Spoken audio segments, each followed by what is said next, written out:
A very good morning and a welcome to the second day of September 2020.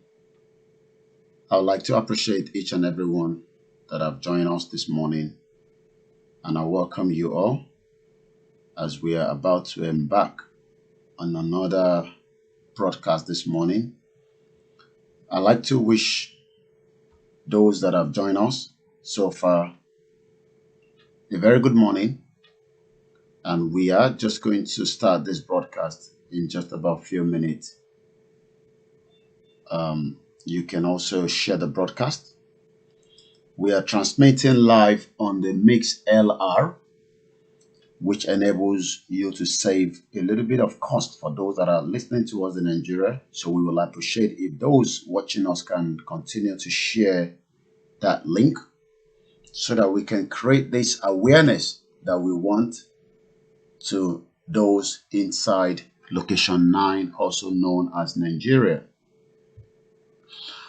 My name is Olayomi Koiki, and I would like to appreciate those of you that continue to be part of this broadcast on a daily basis.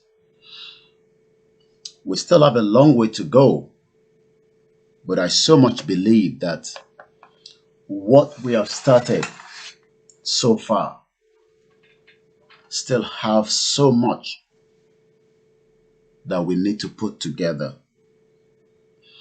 A lot of people will tell you that this process might not work because they are faith that the process that Nigeria has failed them will now be what they will use to gauge this Odudua movement.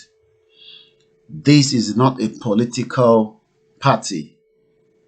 This is asking for total, and I use the word total, disintegration out of Nigeria. It is a complete different thing entirely to gauge this with Nigeria, to gauge this with any political position or political party. What we are fighting for now would change so many things, but the reason why millions of people are looking at it from a very far distance is because at the back of their mind that if those in the past have not been able to achieve this, what gives us that impression that we can achieve this? A lot of people think that we need millions and millions of out of the 60 million of the Yoruba to be in support before Nigeria goes into a total disintegration or breakup.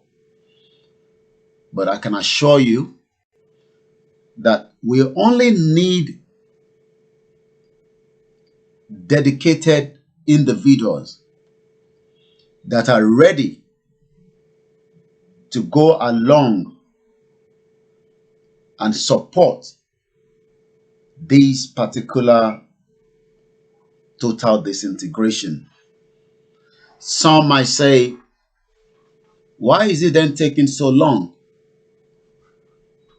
All I will say to you is, for every day we go up to bed and come back out again, we are already saving lives by bringing this awareness onto the table.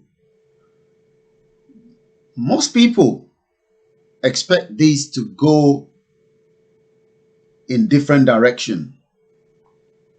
But one thing we need to understand is we must not lose focus and we must remain vigilant, because we are now dealing with so many things simultaneously. We are dealing with so many things we are dealing with. But one thing I can assure us is that let us not give up when we are getting closer. Every day we are moving this awareness to different level. Some of us would work a little bit harder than the other, while some are just waiting until the table turns around and they will then become part of this movement. I have used the word all the time that it is a moving train that we cannot allow to wait. For every day the moving train is going from one end to the other, we must not give in to the enemies. We have different enemies that we are fighting. We have so many different enemies that we are literally fighting. Some of them are known to us, while some we do not know. But what I can understand is, no matter how big these enemies are, they cannot be bigger than the majority of us that really wants to shut down the fraudulent country known as Nigeria. A lot of people are worried with so many things. People call and text and are scared of so many other things. But what I want to assure everybody is the Creator Himself will fight whether we are ready or not. They will fight. And they will fight very hard. Because life does not mean anything inside Nigeria. This morning, we're going to be talking about disintegration of Nigeria now before it is too late. And we'll continue to focus on the 1st of October rally.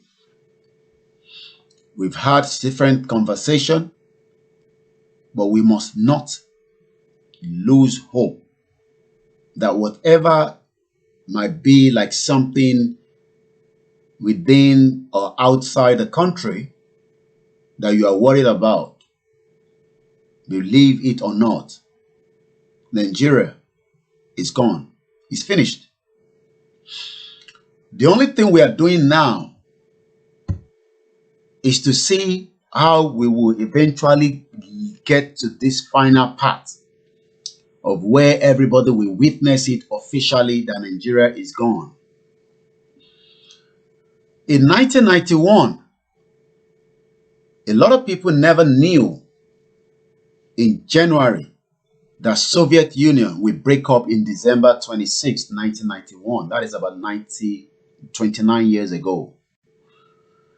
When we started the beginning of this year, a lot of people never knew that there will be something that will change the way the world has been. And that is the COVID. Only few people saw COVID coming. Not a lot of people. Èèyàn tó rí COVID tó ń bọ̀ wọ́n máa ju díẹ̀ bí méjì bí mẹ́ta bí mẹ́wàá bí a bí mílíọ̀n kan ní gbogbo àgbáyé. So when people tell you now that you cannot break up Nigeria because it is not just possible, always remind them that nobody saw COVID that have killed millions of people. Let's see if we can get the data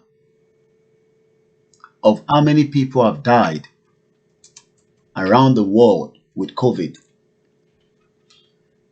And I'm just trying to pull out that data to be sure before I say something different. From the information I have here, and I'm going to change the scene so that we can watch the same template that I have here for you. I say good morning once again. We're going to get the prayer in, but I just want us to quickly pull out this and then I will release the phone call for everybody to those that will lead us in the prayer section. So when we look at the I think what I should have done is, let's go back this way. COVID deaths, because I want to go with the same data I have here. Okay. Those on MixLR, I will explain the screen I've got in front of me for the benefit of you listening. In England alone, since the beginning of the COVID, which is also known as COVID-19 or coronavirus, depending on what you want to call it, I can now tell you that here in UK alone, 41,504 individuals that never knew as of January that they would die have now gone. And I repeat again, 41,000 people have now died, and may their soul continue to rest in peace since the beginning of this COVID-19 in United Kingdom alone. If I go down to breaking it to according to what it is in England, the total of those that have died of coronavirus that they never knew as at the beginning of January, is now 279,000. 39,401 people have died alone in London, where I am broadcasting from this morning at exactly 14 minutes past 7, 2nd of September 2020. In Scotland, that is about few hours away, 20,632 people have died. In Wales, 18,012 people have died. In Northern Ireland, 7,294 people have died. The total amount of people that have died worldwide has been known to be 25.3 million. The reason why I am using these to tell us that all these people never knew that they would die at the beginning of January. So when people tell you that Nigeria cannot break up, remind them that they do not have the power to decide that. That power belongs only to the Creator that knows what is already going to be done and what is going to be completed. Coronavirus have not just only changed the way things will be operated for the rest of our lives. A lot of people will continue to use the face mask, whether even the coronavirus eventually leaves us. A lot of people we continue to change the way they interact with people. Ẹlòmíì ò tẹ̀ ní shake ẹlòmíì mọ́. Ẹlòmíì ò ní fọwọ́ kan ẹlòmíì pé ká shake ara wa nítorí pé tó bá rántí coronavirus, even though tó bá ti kẹ́sẹ̀ ńlẹ̀. Kí la ṣe ń fi kíní ṣe àpèjúwe ẹni tó ń sọ pé Nàìjíríà ò lè break, ẹ máa sọ fún pé òun kọ́ ló máa decide yẹn. Nigeria would be gone very soon. Let's go to Soviet Union and I will then bring the prayer in as well. Nígbà tí Soviet Union máa break up some few years back, about 29 years ago, we all remember USSR as we were growing up as one of the superpower of the world. USSR was so powerful that everyone that passes through them will know that ìlú tó le koko ni USSR. But something gave in, something carved in or cave in, or whatever language you want to use. And it all started in 1991. I just want to quickly open up an history, because Nigeria will become an history that people will go back and read about. And this history is coming under the history.state.gov for those that might want to look into that.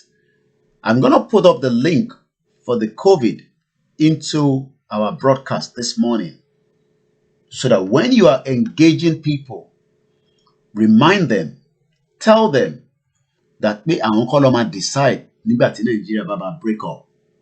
That is already been decided even before people talk about it.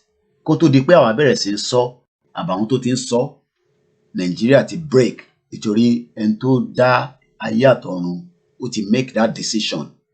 Kò ń ṣe àwa la máa decide yẹn mọ́. The information I'm reading now, again, is about the collapse of the Soviet Union. After its inauguration in January 1889, George H.W. Bush did not automatically follow the policies of his predecessors, Ronald Reagan, in dealing with Mikhail Gorbachev and the Soviet Union. Instead, he ordered a strategic policy re-evaluation in order to establish his own plan and method for dealing with Soviet Union and the arms control. Boris Yeltsin, ẹni tó bá rántí orúkọ yẹn, I remember the name very well, makes a speech from a top tank in front of the Russian parliament building in Moscow, USSR, on Monday, August 19, 1991. And I have the picture here for those that are also listening to us on our Mix LR. Once again, we're talking about how Soviet Union eventually collapsed. I will be pulling up the link again so that those that are listening to us might find time to go back and read about exactly what I'm talking about today. Once again, Nigeria at the verge of breakup. September 2nd, 2009. September 2nd, 2020. I beg your pardon. The reason why we cross-check our time and date all the time, because another generation and ourselves, we continue to review what we are talking later on after Nigeria has eventually break up or disintegrate, whatever Oyinbo tẹ́ fẹ́ lò, it doesn't make any difference. Whether it breaks into 10 countries, whether it breaks into 5 countries, whether it breaks into 3 countries, who cares as long as the Oduduwa children carve out of this contraction that we call Nigeria. So I'm going to go back quickly just to finish this a little bit of read up. Ẹ máa rántí pé gbogbo tí mò ń sọ yìí was still in the 90s. Àṣẹwọ 2000 ní àìtí wọ 2030. So ẹni tó ń sọ pé Nàìjíríà ò lè break nínú ọdún yìí, ó ń tàn rẹ̀. Nítorí pé níjọ́ náà lọ́hùn ní August 1991, àwọn ẹlòmíín náà ń dispute pé USSR tí a mọ̀ sí Soviet Union kò lè break up, but nígbà tí ẹni tó ní ayé tó lọ́run tó sọ pé àsìkò tó, ó máa break up ní December 26, 1991. That's about 29 years ago. However, change rapidly. Gorbachev's decision to loosen the Soviet yoke on the countries of the Eastern Europe created an independent democratic momentum that led to the collapse of Berlin Wall in November 1989, and then overthrow of the communist rule throughout Eastern Europe.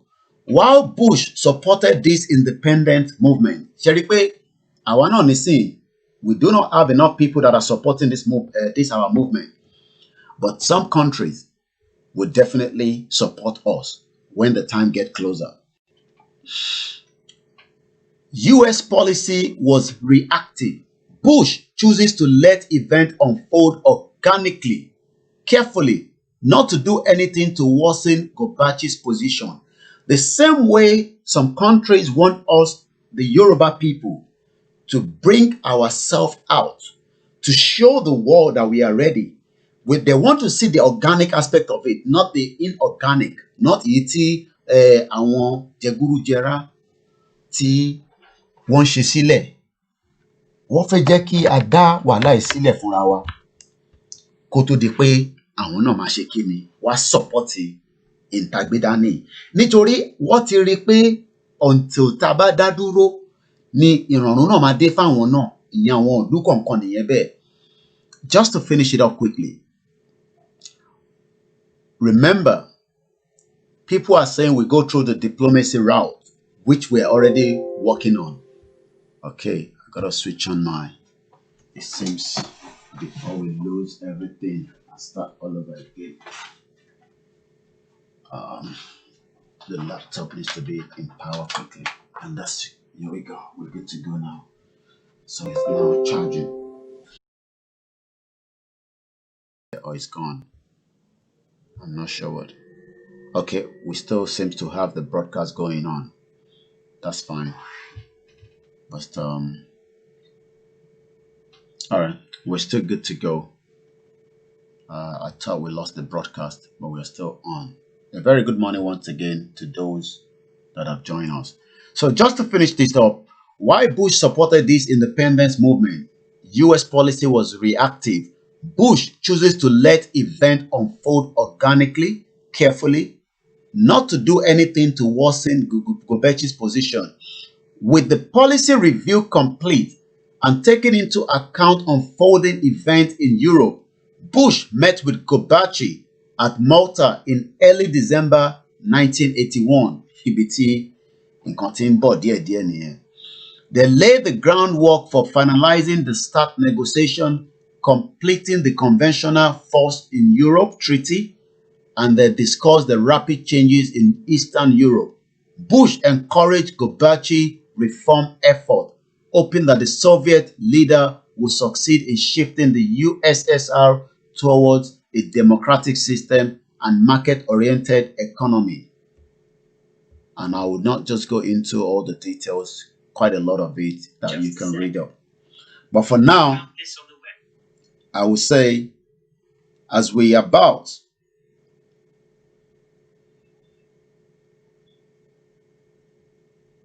okay,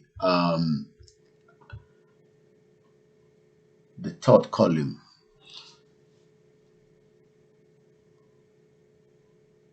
The total debt in UK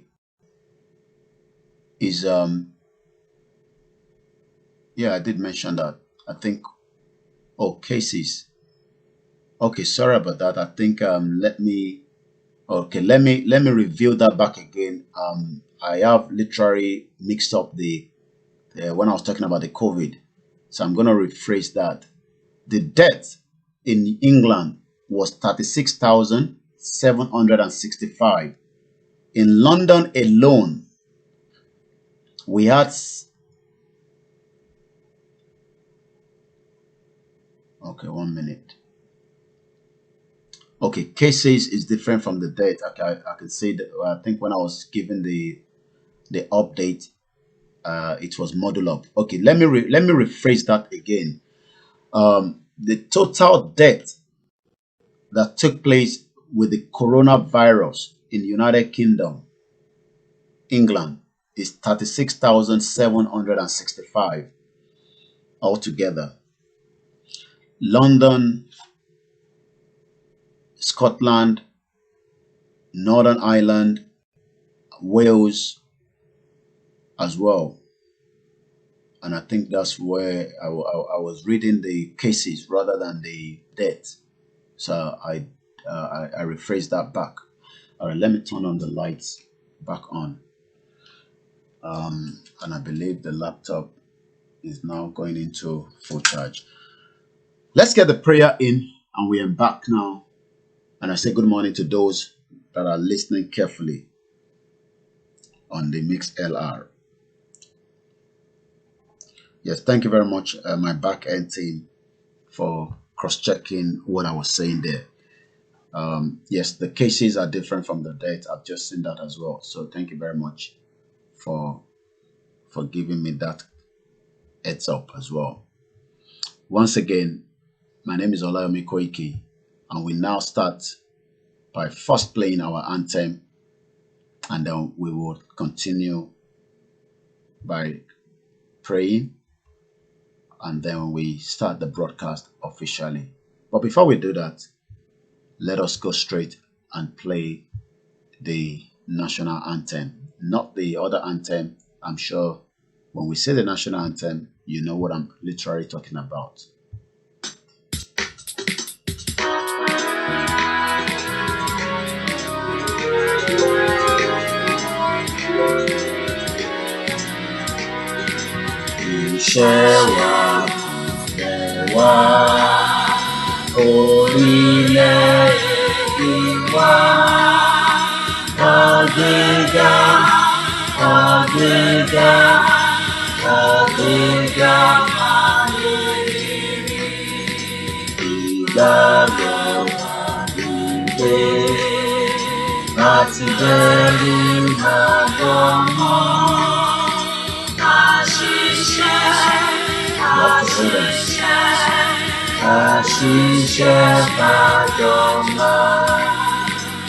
Ìṣọ̀kan àtòmìnira ni ẹ jẹ́ kí a máa lépa.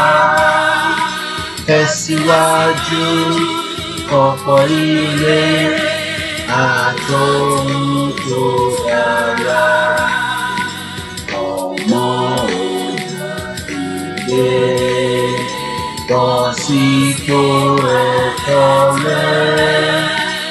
Ìwọ ni ìmọ́lẹ̀ gbogbo adúláwọ̀. Àwa ni ìmọ́lẹ̀ gbogbo adúláwọ̀. Ẹ káàárọ̀, a very good morning. I believe we have a caller that is already live, and I hope they are praying, because that's what we need this time around before we move the broadcast forward. Good morning, my brother. How you doing? My name is Bodanawa. I'm calling from Texas. Good morning. Good morning. Are you live or are you using personal call? Is it a personal call? Is it personal call? All right. Can we? If it's a personal call, I am live, so you will have to speak later. All right, that's fine. All right, we speak after the broadcast. All right. Okay. Say again. Okay. We speak after the. Or is this something urgent?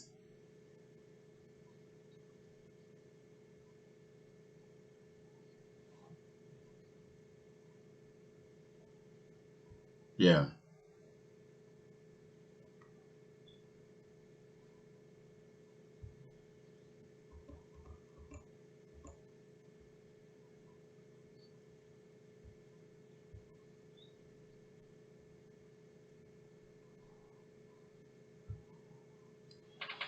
Okay. Mm.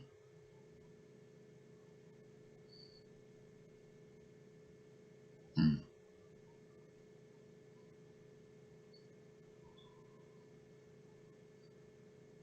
Mm. Okay. Okay.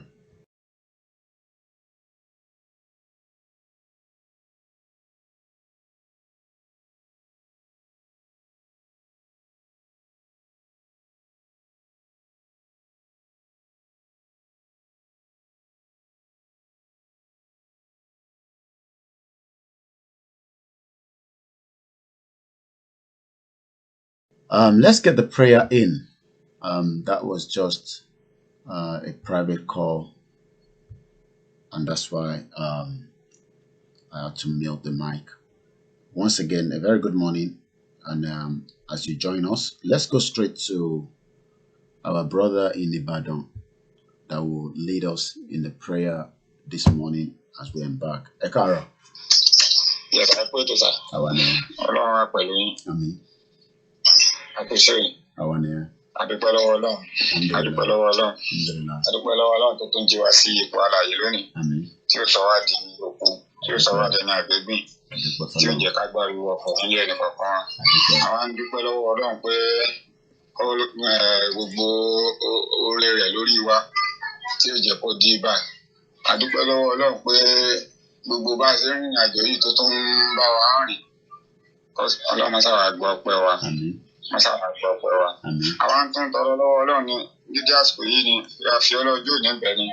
Dákun Ọlọ́run, ìrìn àjò tá a tún gbé lọ́wọ́ yìí, dákun Ọlọ́run, má jẹ́ ká gúnlẹ̀ láyọ̀. Jẹ́ ká gúnlẹ̀ láyọ̀. Má jẹ́ ká kú lọ́nà bí èéfín. Ọlá àti torí Ọlọ́run, ọlá àjọ kan sórí Ọlọ́run. Gbogbo awuyewuye tó lè máa bẹ̀rẹ̀ tọ́bílẹ̀ máa bẹ́lẹ̀ ní a fẹ́ fi distract wa. Dákun Ọlọ́run, àwa ń bẹ̀ ọ́ ní ìwọ lọ́ba tó mọ gbogbo nǹkan. Gbogbo ètekéte tí wọ́n fẹ́ máa pa láti máa fi da ọkàn àwa rú. Dákun Ọlọ́run, à ń bẹ̀ ọ́ ní má jẹ́ kó ṣẹ lórí wa lórí. Má jẹ́ kó ṣẹ lórí wa lórí. Ọlá àti torí Ọlọ́run, ọlá àjọ kan sórí Ọlọ́run. Awuyewuye pé àgbọ̀ pé wọ́n ti yọ Professor Banji láti ṣe gbà kan. A mọ̀ pé àwọn ọlọ́tẹ̀ náà wọ́n tó fẹ́ máa gbé ọ̀nà èrú yẹn jáde. Àwa ń bẹ̀ ọ́ ní gbogbo ète wọn jọ ṣẹlẹ̀ lórí wa. Má jẹ́ kó ká wa lára. Ọlá àti torí Ọlọ́run, ọlá àjọ kan sórí Ọlọ́run. Àti wọ́n ń bẹ̀ ọ́ ní dákun Ọlọ́run. Gbogbo ìrìn àjò wa yìí àfilẹ́ ọlọ́wọ́ jágúnlẹ̀ láyọ̀. Jágúnlẹ̀ láyọ̀. Ìṣọ̀kan Yorùbá dákun Ọlọ́run yóò tún padà yóò tún gbọdọ̀ kó tún wulẹ̀ jù báyìí lọ. Tí wọ́n lè mọ̀ pé Ọlọ́run ti dé sí wa láàrin. Ọlọ́run ti dé sí wa láàrin. Ọlọ́run máa gbà fún wa bẹ́ẹ̀. Ọlá àjọ kan bẹ́ẹ̀. Ọlá aláhàwọ̀lá ọlá kùwátà ilé abidáyà alẹ́ ìrásìn. Àwọn adúmọ̀ bá ti máa tọrọ lójoojúmọ́. Ààbò rẹ, ìṣọ́ rẹ ọlọ́wọ́ gbogbo lórí gbogbo ẹ̀yin tẹ́ sọ̀rọ̀ pátá láti òkè láti diaspora àti tó fi dé lókè sẹ́nà ń bíbá yìí. Dákun Ọlọ́run, ìṣọ́ rẹ, ààbò rẹ lórí gbogbo yín pátá. Dákun Ọlọ́run sábà máa fi ṣọ́ yín, máa fi ṣọ́ yín, máa fi ṣọ́ bí yín, máa fi ṣọ́ ọmọ yín, máa fi ṣọ́ ìyàwó yín. Tó fi jẹ́ gbogbo àwọn alágbọ̀lẹ́gbẹ̀ yín. Dákun Ọlọ́run máa fi ṣọ́ rẹ ṣọ́ yín. Gbogbo aburú tí wọ́n bá ń rò kó máa jẹ́ títí wọn padà. Kó máa jẹ́ tí wọ́n padà. Tìmọ́nì dáhùn tọrọ fún náà ní ojoojúmọ́ náà. Dákun Ọlọ́run, à ń bẹ̀ ọ́ ní gbogbo ibikíbi tí èṣù lè wà tí wọ́n ń gbọ́ pamọ́ tí wọ́n fẹ́ fi dàrí àwọn àtọwọ́ ọmọ tí wọ́n fi fẹ́ jẹ́ kí wọ́n ní ìsinmi tí wọ́n fi ń fi ara ní wọ́n. Dákun Ọlọ́run, à ń bẹ̀ ọ́ ní àní ọba wa dá padà sórí gbogbo ẹni tó wà nídìí ìbàjẹ́ náà. Àmín. Àmín. Àmín Allah. Àmín Allah. Àmín. Àtàwọn ti ṣe dé àsìkò yìí bẹ̀. Dákun Ọlọ́run, wọlé alẹ̀ tó mọ́ lónìí yìí. Dákun Ọlọ́run, ìrìn àjò wa ní October 1st jẹ́ kó já sáyọ̀, jẹ́ kó já sọ́pẹ́. Ká lè bá a rí kó wá fi hàn wá pé ó ti dé sí aláàárín tòótọ́. Dákun Ọlọ́run, tá à ń fẹ́ nìyẹn Ọlọ́run. Ọlá àjọ kan sọ rẹ̀, ọlá àníkù rẹ̀. Àwọn tí wọ́n ń náwó tí wọ́n ń náwó fún wa náà láti diaspora àti tó fi dé Nàìjíríà nígbà yìí náà ni. Dákun Ọlọ́run, gbogbo omi kẹ́rì kọ̀ọ̀kan wọn ti ń tọwọ́ bá kò tí wọ́n ti ń rówó náà mú. Má jẹ́ wọn kábàámọ̀ pa àwọn ọmọ ìnáwó náà mú. Má jẹ́ wọn kábàámọ̀ pa àwọn ọ̀sẹ̀ wa náwó yìí. Ọlá àti tóbi rẹ̀ náà. Ọlá àjọ kan sọ. Àti ẹ̀ ń fẹnu sọ̀rọ̀ náà tí wọ́n fọwọ́ ara ṣe náà. Dákun Ọlọ́run, má jẹ́ wọn ó ní jàǹbá ara. Ọba tó kù sọ lọ́dọ̀ Dákun Ọlọ́run máa fi sẹ́ni kọ̀ọ̀kan wa. Ọlá àti tóbi rẹ̀ Ọlọ́run. Ọlá àjọ kan sọ rẹ̀ Ọlọ́run. Dákun Ọlọ́run, lẹ́yìn October 1st yìí náà káwá lè gbọ́ pé ọmọ sí Ọlọ́run bá kó wa yọ kú nínú àwọn ẹni ibì yìí.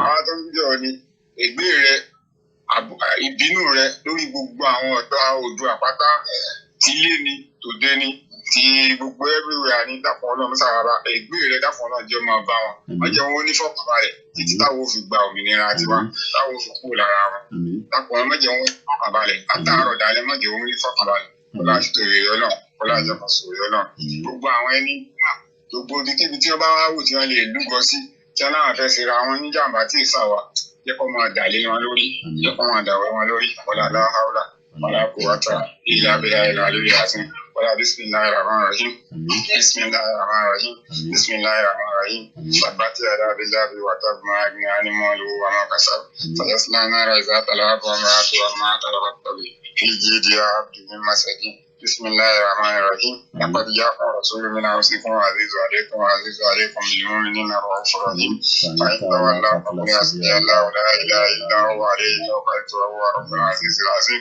bismillahir rahmanir rahim Allahu la ilaha illa huwa al-hayyul qayyum la ta'khudhuhu sinatun wa la nawm lahu ma fis samawati wa ma fil ardi ma dha alladhi yashfa'u 'indahu illa bi'idhnihi ya'lamu ma bayna aydihim wa ma khalfahum wa la yuhituna bi shay'in min 'ilmihi illa bima sha'a وَسِعَ كُرْسِيُّهُ السَّمَاوَاتِ وَالْأَرْضَ وَلَا يَئُودُهُ حِفْظُهُمَا وَهُوَ الْعَلِيُّ الْعَظِيمُ الله لا إله إلا هو الحي القيوم لا تأخذه سنة ولا نوم له ما في السماوات وما في الأرض من ذا الذي يشفع عنده إلا بإذنه يعلم ما بين أيديهم وما خلفهم ولا يحيطون بشيء من علمه إلا بما شاء وسع كرسيه السماوات والأرض ولا يئوده حفظهما وهو العلي العظيم الله لا إله إلا هو الحي القيوم لا تأخذه سنة ولا نوم له ما في السماوات وما في الأرض من ذا الذي يشفع عنده إلا بإذنه يعلم ما بين أيديهم وما خلفهم ولا يحيطون بشيء من علمه إلا بما شاء وأشياء كرسي السماوات والأرض ولا يؤوده حفظهما وهو العلي العظيم.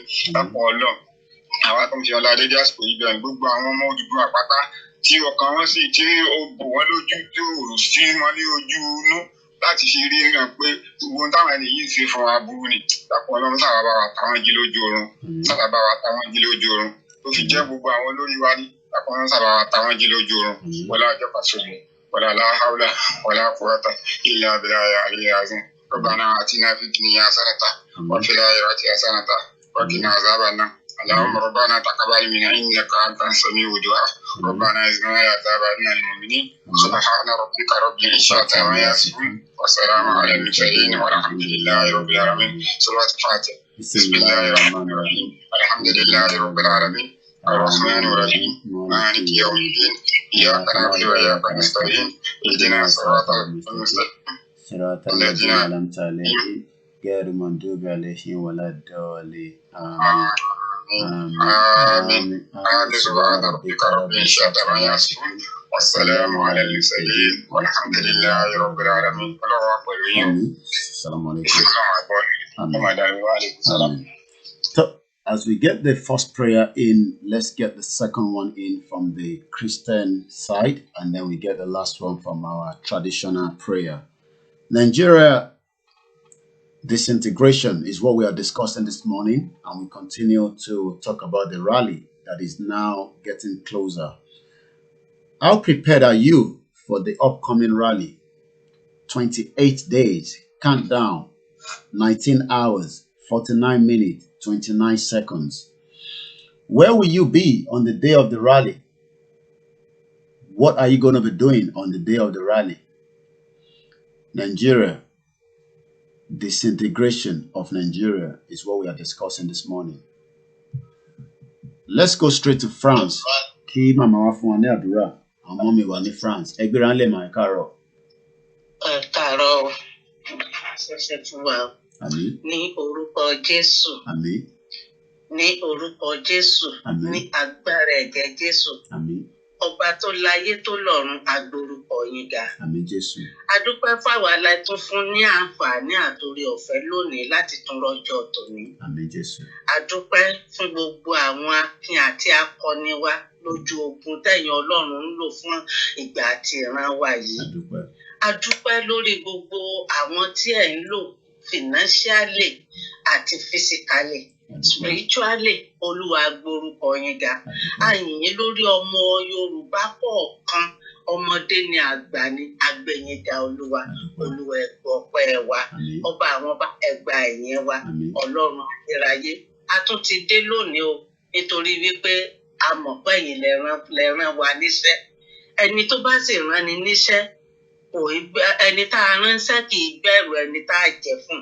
Olúwa, nítorí pé ẹ tún ti rán wa níṣẹ́, àwọn ọmọ yín tún ti jáde lónìí láti tún ké kàkà, láti tún sọ̀rọ̀ fún àwọn ènìyàn. Ṣèbí bẹ́ẹ̀ lẹ ṣe rán Moses, ẹni kó lọ, ẹlẹ́tìlẹ́yìn ẹ̀sìn tìlẹ́yìn. Olúwa, mo gbàdúrà láàárọ̀ yìí, gbogbo àwọn akọni wa, àwọn sọ̀rọ̀sọ̀rọ̀ wa, Ọya ọba àwọn bá, bí wọ́n bá ti sọ, ẹ mọ̀ gbóhùn wọn ṣàṣẹ. Mo gbàdúrà lórúkọ Jésù, gbogbo ẹni tó bá wá dúró wípé torí wọn nírí ọ̀tá, gbogbo ọwọ́ tí ọ̀gẹ̀dẹ̀ bá gbé ara ẹ̀ ló fi mọ́ ń nà ó. Olúwa, mo gbàdúrà lórúkọ Jésù, ọwọ́kọ́wọ́ tí wọ́n bá gbé ara wọn ni kí wọ́n fi mọ́ ọ̀nà.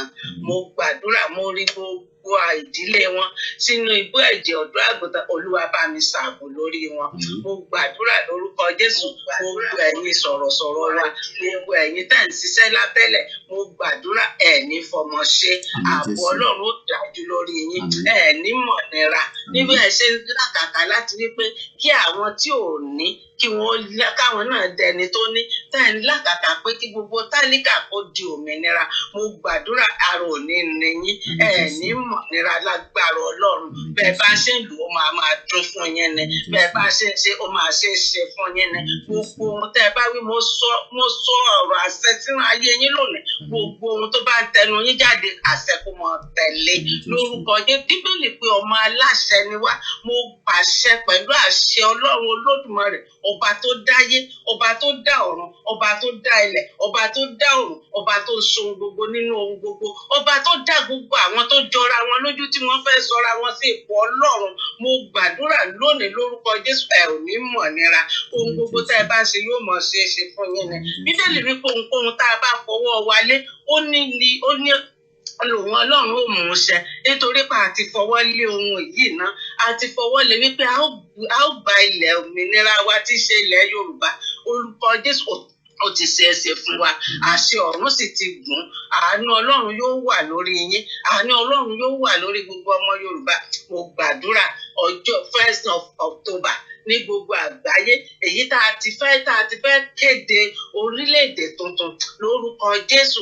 Olúwa ṣààbò lórí gbogbo wa, gbogbo ọkàn tí yóò jáde lọ́jọ́ náà wọn ò gbọdọ̀ fara pa. Gbogbo ẹni ó bá dìde láti wá pa ẹnikẹ́ni lára, Olúwa, ó yá kó tó di ọjọ́ náà, omi ara wọn kó mọ lòdì sí wọn, atẹ́gùn tí wọ́n fẹ́ kó mọ gbòdì lára wọn. Mo gbàdúrà nítorí sí ọwọ́ rẹ ni gbogbo wa ṣe. Gbogbo ẹnikẹ́ni tó bá fẹ́ ba ète àti èròǹgbà wọ Ọlọ́run jẹ́ lórí ọ̀rọ̀ Yorùbá, lórúkọ Jésù, ó yá mọ̀ bá sí ọwọ́ wọn jẹ́, mọ̀ bomi ara wọn ni wọ́n lára. Olúwa, bá fi wọ́n sórí ìdè, wọn ò gbọdọ̀ rojú, wọn ò gbọdọ̀ ráyè kó tó dọjọ́ náà. Ọlọ́run àánú, ààbò rẹ ó yá kó o fi bu ẹnì kọ̀ọ̀kan. A tún mọ bá ètò tòní lọ. Olúwa, mọ bá wa lọ, ọwọ́ agbára rẹ kó o fi dì wá mú. O ṣé torí wọ lọ́lọ́run, a gbé ọ̀gá, ó sì mọ jẹ́ Ọlọ́run títí láé, torí a gbàdúrà ní orúkọ Jésù Olúwa wa. Àmín, àmín, àmín, ní orúkọ Jésù. I've just removed somebody from a WhatsApp group that I belong to for telling me that what I am talking about. The person says lie and nonsense. This is not the news, it's propaganda. Rubbish, propaganda. Is a WhatsApp group I set up, which I've set up before even on the doer. I'm not joking. People think we're joking. And the person, I believe, is from the northern part of the country, so I can understand why he doesn't want us to talk about this. I am not interested in... Look, we will create a lot of enemies. It's as simple as that. It's better we let the enemy die before we let them be among us. And that is why I have removed that person. Right there, as I was posting the messages, the message says lie and nonsense. This news is not news, propaganda, rubbish. So I just removed them. That is the way you do it. Block them out. They are part of the enemies. If you think the government is only the enemy, we are also fighting individuals as enemies. And I have to take him out of the group. Straight away. I didn't even let him, he won't say anything more, and he will not even get in touch with me. I got blocked his number. That is what we need. if we really want to disintegrate out of Nigeria. Cherry Tebashi, if his sentiment is see, we are not going to go anywhere. If his sentiment is see, we are not going to do anything. We are not joking. We are getting to the peak of this movement. And just like I was explaining to you, I say good morning to those that have joined us on different platforms. Good morning to those on YouTube, those on Facebook, those on Instagram, those on MixLR, and those on Twitter. We've reached 1,000 on our YouTube. That will then continue to allow us to stream. I believe I will test it later on today, just as we prepared for October 1st rally. A peaceful rally, we call it. But we know we have a country where it's very volatile. Individual people, we want just to come and cause trouble. We know that already. But all that is not going to threaten us at all. It will not even move us an inch. But I believe with all our prayers, whether from the Christian prayer, the Muslim prayer, or the traditional prayer, we will scale through from the evildoers. What we don't understand is we have so many people that are evil inside Nigeria. So many of them. If you think at the back of your mind that there's only one individuals or groups of people, there are so many people that are evil. Evil. And their job is to make sure that they stop us as much as they love to. But when we are together and we are strong, they will not be able to break in. They will try using different methods and different ways. That's if it break apart. But our break rule around because our road is su. Elomi Nigeria ò tí sú. Ìyà tó ń jẹ gan kò jẹ́ kó tí sú. Ó sì ń feel pé inú Nigeria tó ń wà yẹn ó sì wà better off than pé kóun tún lọ wọnú nǹkan tó wọ́n mọ̀ nínú tó wọ́n kankan pa ẹ̀. I say good morning to our security consultant. I will not mention his name, but I say good morning to him. Thank you very much. When I laugh like that as well, somebody said, good morning. I will not mention the name. I am enjoying your program, Odudu Agbiwa. Those are the kind of spirit that we need. We don't need a spirit where somebody is saying this is propaganda. Propaganda.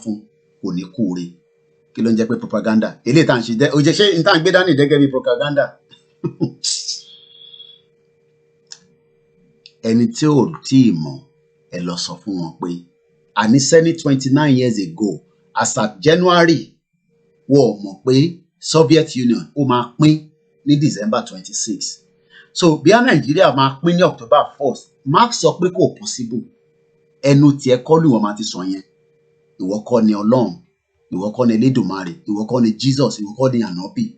Nàìjíríà máa pín fìyẹn sílẹ̀ sọ́wọ́ Elédùmarè, òun ló máa decide date to mark me finally. All we are asking for now is the date. We know already that Nigeria is gone out of the picture.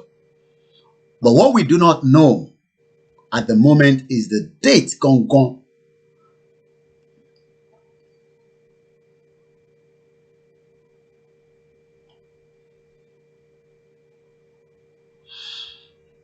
Date yẹn gone. Láì tí mọ̀. But a mọ̀ lọ́kàn wa pé Nàìjíríà ti pín. But date yẹn gangan tó máa wà official òun ni gbogbo wàhálà tá à ń ṣe. Pé Nàìjíríà ti pín yẹn, fẹ́ fi yẹn sílẹ̀. Distraction, yes. Let us remain focused. Sherry, there's a lot of distraction out there.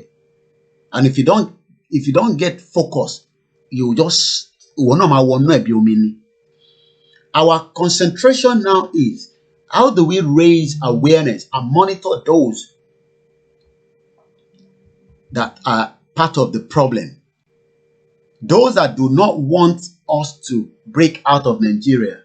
There are so many of them, individuals, groups, Sherry ẹgbẹ́ wà náà tó fẹ́ jẹ́ ká lọ. Ìlú wà tó fẹ́ jẹ́ ká lọ. It is now our own job to make sure that we do not allow all that to distract us.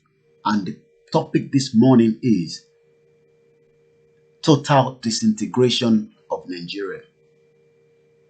Nigeria is gone forever.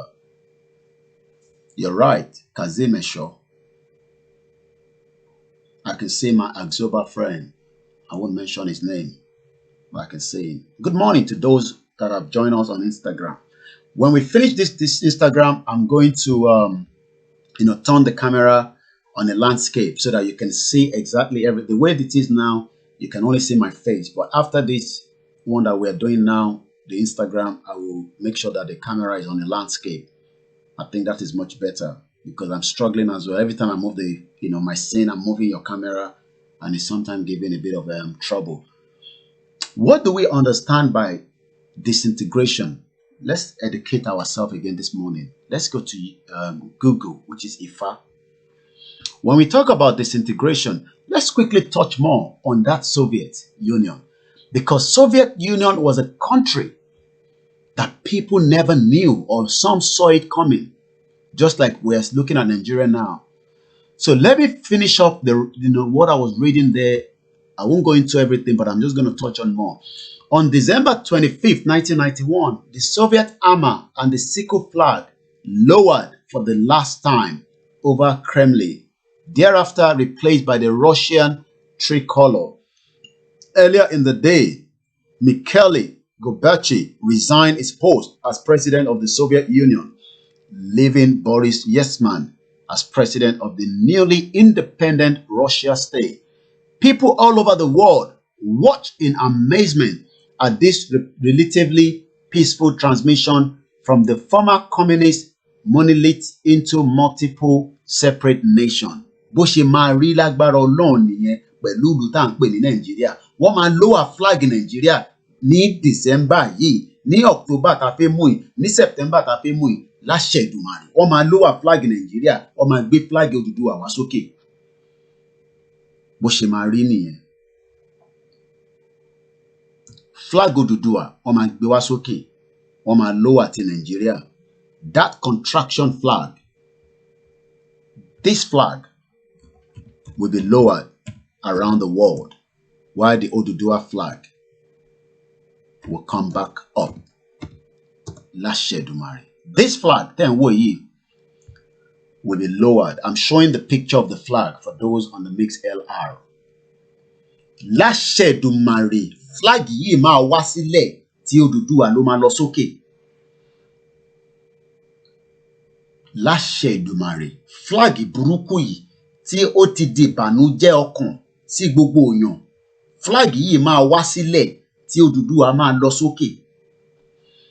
Gbogbo ọwọ́ tó bá sọ pé flag ti Nàìjíríà yóò ní wá sílẹ̀, òun fúnra rẹ̀ máa wọlẹ̀ kò ní wá sókè mọ́. Nítorí pé kí ni?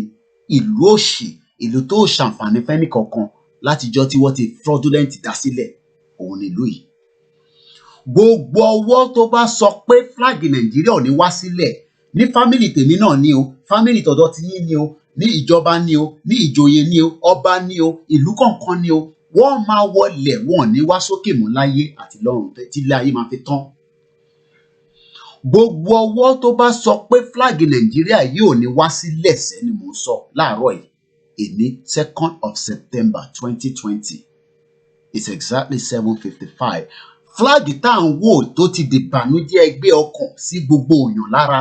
Flag yìí máa wá sílẹ̀, Odùduwà flag máa lọ sókè. Gbogbo ẹni tó bá sọ pé Odùduwà ò ní wá sókè, òun ló máa wá sílẹ̀, àní gbúrò wọn mọ́. Let's bring the picture of Odùduwà up as well. Gbogbo ojú, gbogbo ẹnu tó ń sọ pé sẹ́ Odùduwà yóò ní ṣeé ṣe, òun ni kò ní rí Odùduwà yẹn nígbà tásìkò yẹn bá tó. Gbogbo ẹnu ni mo fi ń sọ láàárọ̀ yìí. Gbogbo ẹni tó bá ń sọ pé àwa tá à ń sáré Odùduwà yìí àní jẹ́ níbẹ̀, òun ni kò ní bá wa jẹ́, ó máa lọ, wọ́n máa sín, ó máa ṣẹlẹ̀ lẹ́yìn ẹ̀ ni kò ní ṣẹlẹ̀ lójú ẹ̀. Enough is enough.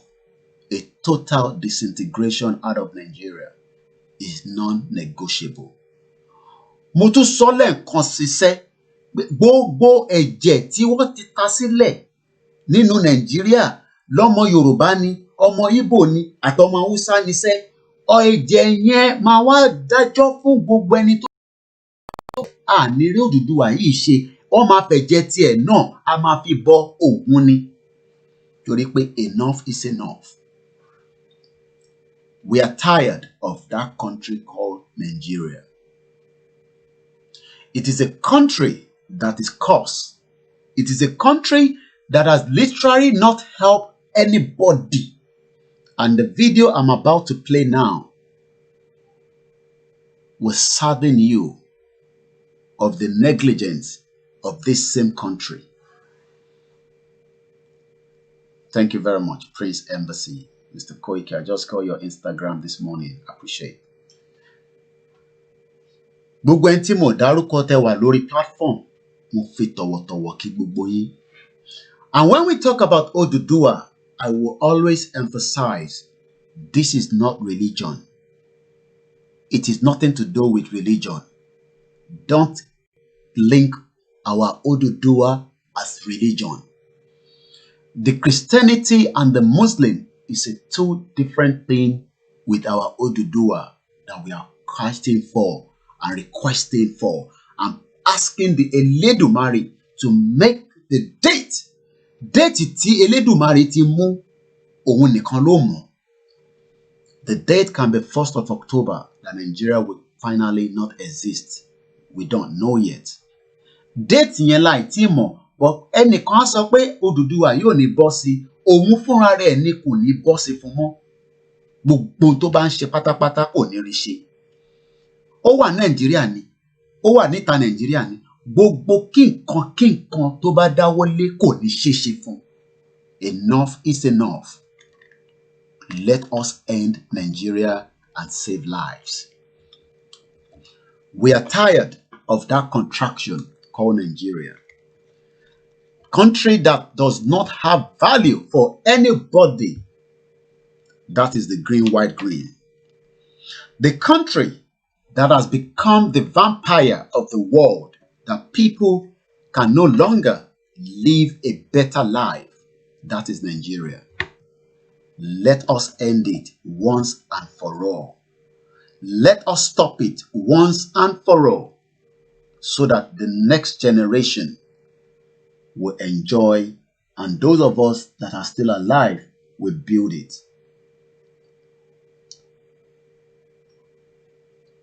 Mo tún fi gbogbo ẹnu sọ ní sẹ́láàrọ̀ ẹ̀, gbogbo ẹni tó bá ní Odùduwà yìí ò ní bọ́ sí láṣẹ Èdùmàrè.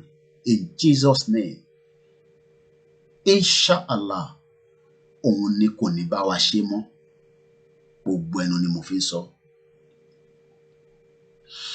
We have had enough, and it is time we all stop it. And we are going to stop it. And part of that process is what we are discussing now. 28 days, 19 hours, 29 minutes, 19 seconds. It's coming up to exactly 8 a.m. in London.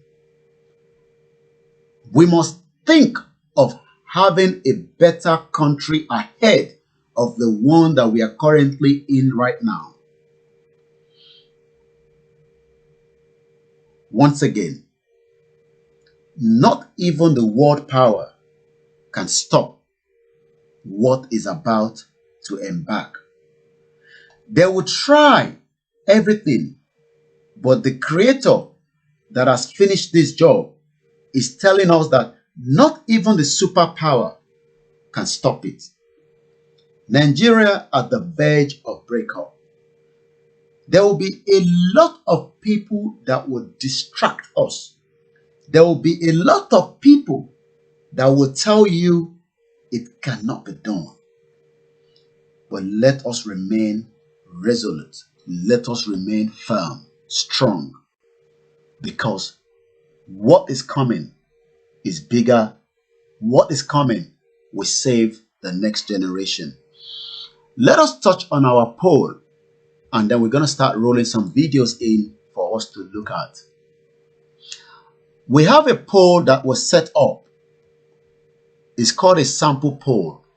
The purpose of this setup, and we have removed the telephone number requirement that is not even compulsory from this poll, because some people are in doubt that they do not want to leave their numbers, and that is totally fine. It is not your number that we need. We need you more than the number.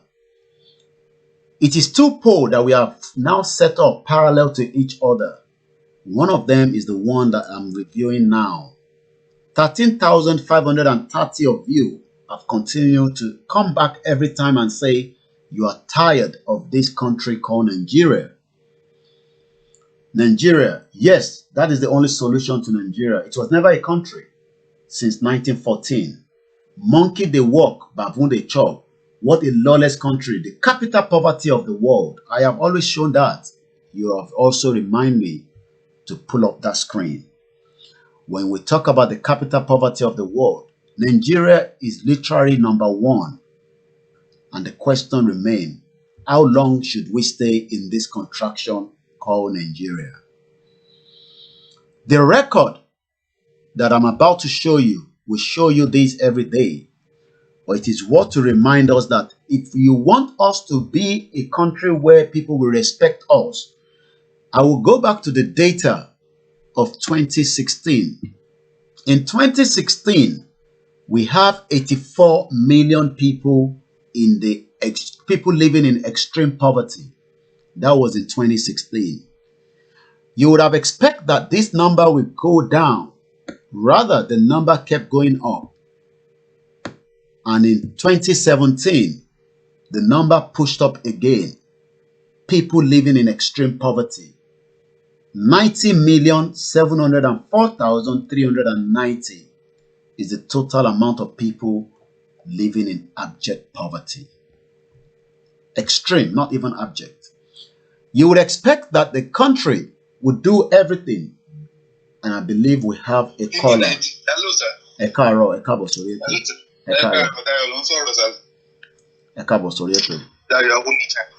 Ẹ mọ nǹkan tó ṣẹlẹ̀ ní pé ṣé rí àwọn èèyàn wa mú wa lọ́dọ̀ ẹ̀gbọ́n mi kan ń ṣe báyìí tó ń nu mọ́tò lọ́wọ́ ẹ mọ̀ pé wọn ò tí ì mọ anything gba kínní yìí.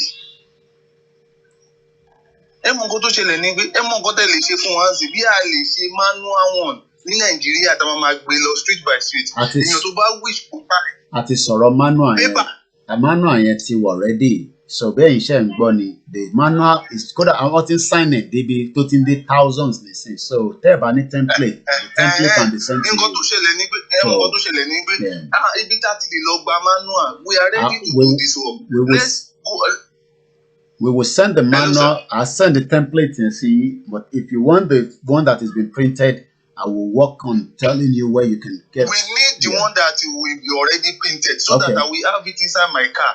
Okay. People will be signing it. And we have it inside my car. In automatic way, okay, Oduduwa Nation, do you ready to sign for the Oduduwa Nation? Okay. It will sign there. All right. And we have it continue like that because I carry even more than the 20 passengers a day. Okay. If 10 can sign in a day, and I have 10 tomorrow, I have like 10 in a 10 in a week. That's okay. 50. All right. Eba mi send message to me. Then my phone ibi tí wọ́n máa ti fún yín ní template yẹn ní print out ready after the broadcast. Okay. Ṣé ní WhatsApp àbí? Oh yeah, WhatsApp. Yeah, WhatsApp. Yeah, just send me a message. And then send the number here. Yeah, number here, and then I will respond to it later. Okay, send hi sí yẹn jọ. And then gbogbo màá send àwọn materials kan náà sí yín. So gbogbo àwọn tẹ́ bá ń gbé yẹn náà tó bá ní Android phone ẹ̀kọ́ níṣẹ́ mọ̀ nǹkan ẹ jẹ́ ẹ fún mi náà. Kò sí ọjọ́ òní Android phone wa. Òun náà. Ìwọ̀n èèyàn kan tí mò ń bá sọ̀rọ̀ yìí ẹ ṣe máa bá sọ̀rọ̀ náà because àwọn kan ẹ̀wọ̀n àwọn ọmọ Nàìjíríà tí àwọn ọmọ Yorùbá ẹ̀gbọ́n ọ̀tọ̀ tó ń sìn wọ́n ní ó dìgbà táwa bá ti ṣáájú làwọn ọmọ á tẹ̀lé wa. Ó dìgbà tí ìyà bá jẹ wọ́n tí Fúlàní bá gé orí wọn dẹ̀ wọ́n understand. Ṣé wọ́n mọ̀ pé Al-Qaeda ti wà nínú ṣé wọ́n mọ̀ pé tó bá ń lọ sí ìlú nísìnyí èmi ò mọ̀ ṣé kò lẹ́yìn wà báyìí. ẹ sọ fún wọn pé tó bá ń lọ ìlú tí Fúlàní bá kidnap wọn ní expressway kó ní kí family wọn lọ mú 10 million wá. So kọ́ ma sẹ́rí gbogbo àwọn yẹn wọ́n mọ̀ pé ìyà wà Nàìjíríà denial ni gbogbo kan sọ yẹn kò sẹ́ni tí kò mọ̀ pé ìyà wà nínú Nàìjíríà òun náà là ń sọ láàárọ̀ yìí nísìn ẹ sọ fún wọn pé 102 million Nigerians are people living in extreme poverty. Àwa ni number 1 in the world. So kọ́ wà in denial. Kọ́ máa tanra wọn. Wọ́n ṣẹ́ ni kọ́kan ara wọn ló ń ṣe kò ń ṣàwà ló ń ṣe. Tẹ bá ń sọ fún wọn tó bá ní ẹ̀ka wà sún síwájú. Ìyà tó ń jẹ wọ́n. Mo mọ̀ pé láàárọ̀ yìí nísìn wọ́n fi wá gbowó lọ́wọ́ yín ni bó ṣe wà yẹn. Ẹni tó fẹ́ gba 1,000 wà níbẹ̀. Ẹni tó fẹ́ gba 500 wà lọ́wọ́ yín láàárọ̀ yìí nísìn. Torí pé ẹ̀yin ṣì rí nǹkan kan mú jáde. Ìjọ tẹ́ ẹ̀ bá ti rí nǹkan fún wọn mọ́. That means pé wàá jáde àwọn ọlọ́mọ máa bí pé ìbílẹ̀ bọ́rọ̀ ọdún àyẹ̀dé ẹ jẹ́ kó wà in denial. Ìjọba ẹ̀ ṣe fún ọ lówó ni mo mọ̀ ìjọba ẹ̀ ṣe fún ọ lówó ni ẹni tó wá bá yín láàárọ̀ nísìn á sì gba 500 lára yín bó bá gba 500 á gba 300. So ìjọ tẹ̀yìn náà bá rówó yẹn fún ìjọ yẹn ló máa mọ̀ pé ọ̀rọ̀ Oòduà yìí á káwọn lára. Exactly. So ẹjọ́ nǹkan tó ṣẹlẹ̀ ní pé manual yẹn ẹ bá mi send it so that ma lè print it jáde so that I will put it inside my car people will be signing it if you wish I'm not forcing you. Màá connect mọ́ ibi tẹ́ ti máa pick ẹ̀ ẹ send message sí mi ẹ̀yẹ́ tó. That is the problem. People that they are in denial they are not deceiving us. Ṣẹ́rẹ́ tó wà nílé láàárọ̀ yìí nísìnyí tó níyà kí ló ń sọ ẹ̀yẹn sí síwájú you are in denial. Record làwọn ń dé pẹ̀lú. Statistics ló wà wájú mi èmi kọ́ ni mo kọ́ àwọn àgbáyé ló kọ́ pé Nigeria is the capital poverty of the world. Let us disintegrate out of that contraction. In 2017 ẹ rò pé nọ́mbà yẹn máa lọ sílẹ̀ kàkà kó lọ sílẹ̀ ó mà tún gùn kìíní ó di 90 million. Nígbà tó di 2018 tó bá jẹ́ country tó ń ṣiṣẹ́ ẹ fi èpo yẹ kó lọ sókè kó lọ sílẹ̀ ó ṣe kí ni ó mà tún lọ sókè ní ó di 89 million ní 2019 and these are all when this APC government. So what APC government have brought to you is more poverty, people living in extreme poverty, insecurity, more killings, and nothing is working. I have a video that will touch you this morning if you have not eaten. It's not a gruesome video. But it will just show you part of what we are discussing as people every day.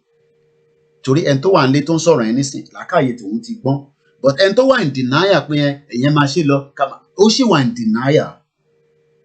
The poverty tó ń sọ yìí ó ṣe bẹ̀rẹ̀ ni. Wọ́n ì tí ì mọ̀ kankan. In 2019 ó mà tún lọ sókè ní ó di 92 million. Ìbò ló wá wà gangan ní èní ní 2020. Nigeria now continue to rise. Ẹ rò pé bó ló máa wà tó bá tó di next year tó bá máa fi di 2023 Nigeria ti pín àní bẹ̀rẹ̀ sí wọ́n wo báwo la ṣe fi deal pẹ̀lú poverty yìí creating jobs. All that is still part of what we're going to be discussing. But because we are focusing on our rally, we will continue to talk about other areas of how we can support the people. But you can't support anybody in this contraction. Oh, bá kó gbogbo owó tó ní láyé síta ló fi lọ dá business kan sílẹ̀ nínú Nigeria ó kàn waste time ààrẹ. I am telling you, it is not working. Ìlú tó níná tó ní electricity. We will talk about the debt that I'm about to play the video now. I spoke at about 3 o'clock this morning. Found to láǹfààní àti wo late night broadcast.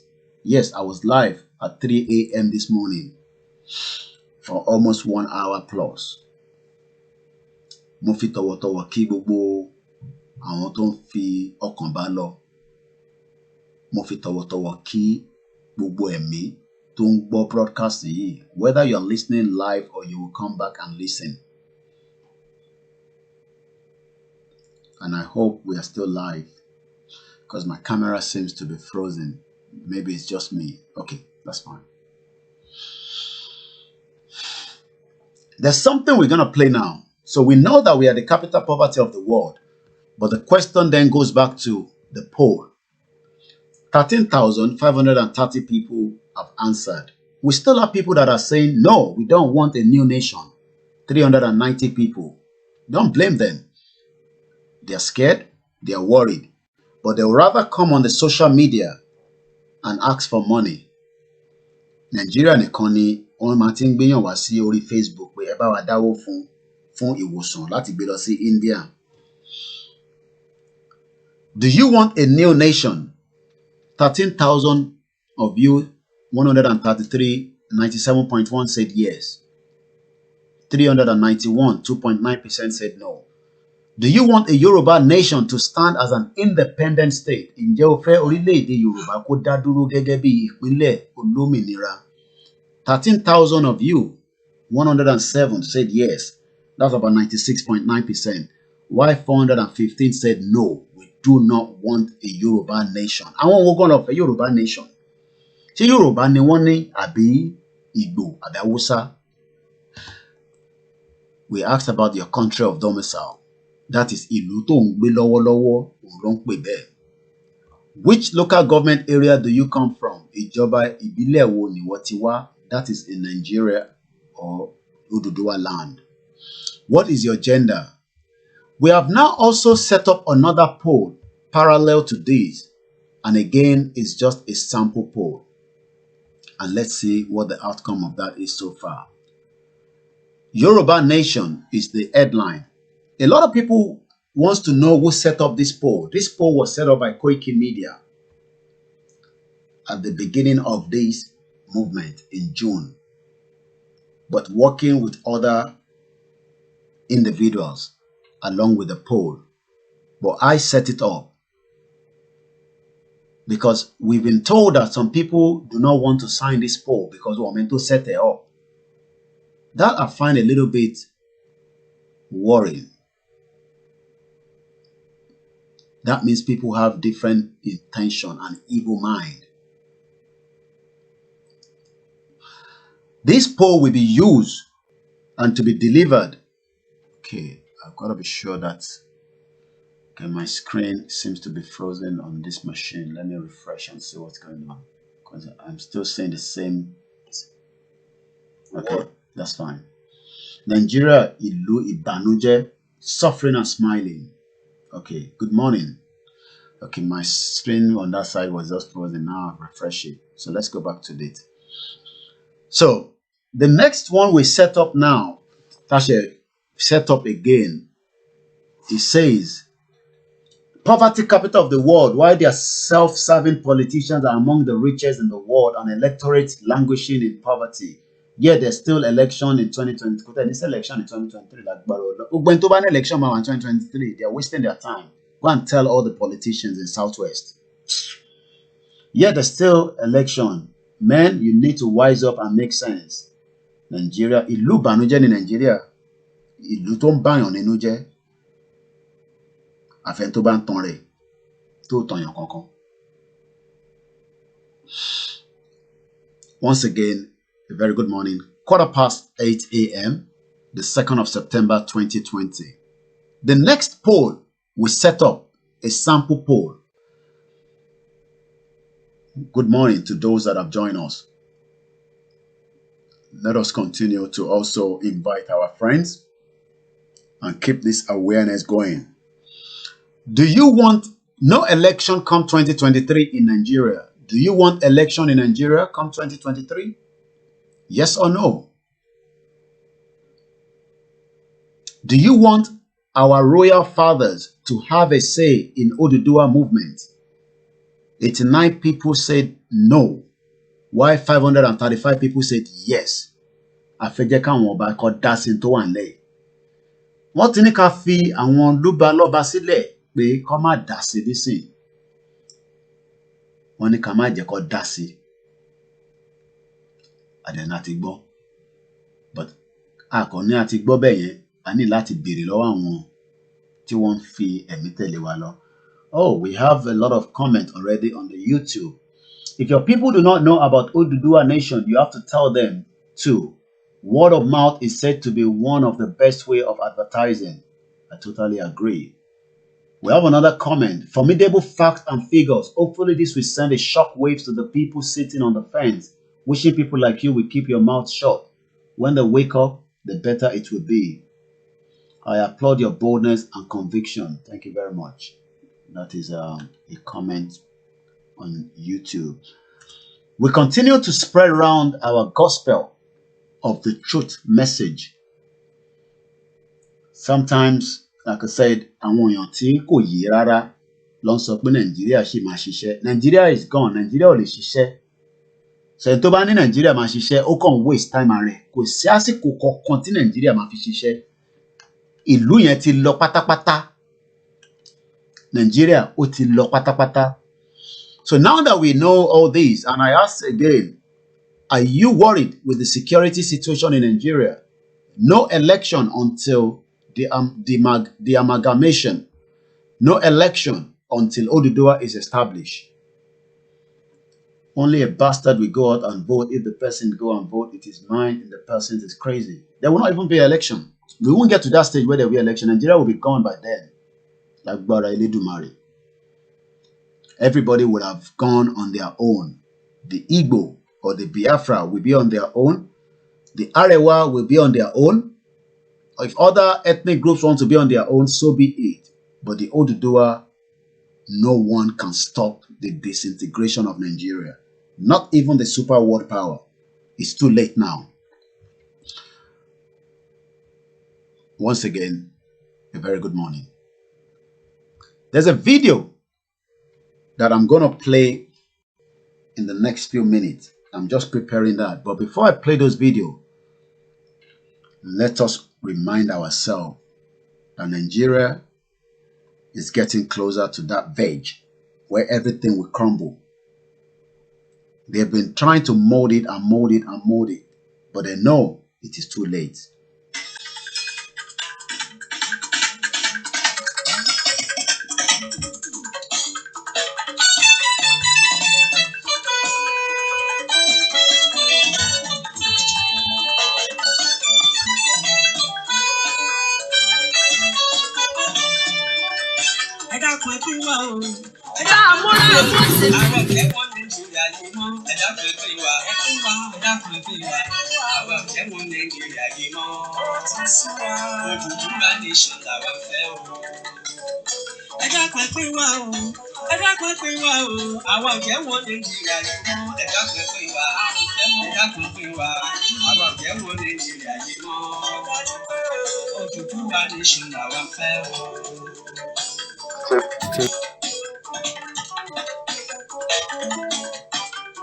Ani bàbá sọ̀bẹ sókè nígbà kan, ibi pẹlẹbẹ náà ni ó máa fi lélẹ̀.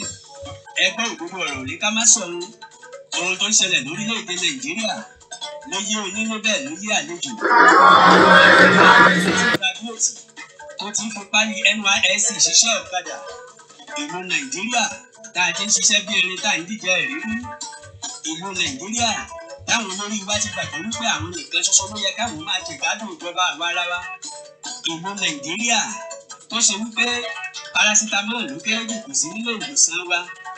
Ìlú Nàìjíríà tó ṣe wípé báwo bá ṣàbẹ̀tẹ́lẹ̀ kò sóhun tá a lè rí mú, kò sóhun tá a lè rí gbà, kò sóhun tó máa jẹ́ tiwa. Ṣé ìlú rèé? Ìlú Nàìjíríà tó ṣe wípé bó bá mọ̀ èèyàn wọn ò lè gbà ẹ́ síṣẹ́. Tó bá wá jẹ́ ọmọbìnrin ni tó jẹ́ ọlọ́mọge àbí kí wọ́n bá a sọ̀kò tó di wípé wọ́n gbà á síṣẹ́ nínú Nàìjíríà o. Tó bá wá jẹ́ pé ọkùnrin ń kọ́ padà wá lónìí padà wá lọ́la ni wọ́n máa fọ̀rọ̀ rẹ̀ ṣe. Wọ́n á ní bó bá súlá máa rí ajókòó sínú rẹ̀. Orúkọ mi ni tí wọ́n ti ń fi ìjọba ṣe family rotation. Bí bàbá bá darí tán àtúgbò fún ọmọ, ọmọ adarí tán àtúgbò fọ́mọ ọmọ. Èyí ni gbogbo ọmọ ògbó àárò pápọ̀ tí wọ́n fi wò wípé ilé ti tó lọ. A nílò láti kò mẹ́lẹ́ra. Ẹ tú wa sílẹ̀, ẹ jẹ́ ká máa lọ. Ẹ dákun ẹ pín wa o, ẹ dákun ẹ pín wa o. Àwa ò jẹ́ wọn Nàìjíríà yìí mọ́. Ẹ dákun ẹ pín wa, ẹ dákun ẹ pín wa. Àwa ò jẹ́ wọn Nàìjíríà yìí mọ́. Òdùdúwà nation làwa fẹ́ o. Yes, sir. Ẹ dákun ẹ pín wa, ẹ dákun ẹ pín wa. Àwa ò jẹ́ wọn Nàìjíríà yìí mọ́. Ẹ dákun ẹ pín wa, ẹ dákun ẹ pín wa. Àwa ò jẹ́ wọn Nàìjíríà yìí mọ́. Òdùdúwà nation làwa fẹ́ o. Yes. We want Oduduwa nation and nothing more, nothing less. I am getting ready the next video. This video, I do not own the copyright, but it shows again the negligence of a country that you all call Nigeria. A country that do not have, I always love to show you this video. While one is struggling, the others are spending money. Like everybody, Sherry, and you think this one wants us to go, we will have to end up fighting each other. Because these guys will continue to want one Nigeria. They want one Nigeria. We don't want one Nigeria. So we will end up fighting each other. So let us put that at the back of our mind. Let us also remind ourselves that they are already living among us. You go to Idiaraba this morning, you think all these individuals would defend Yoruba people when the fight comes.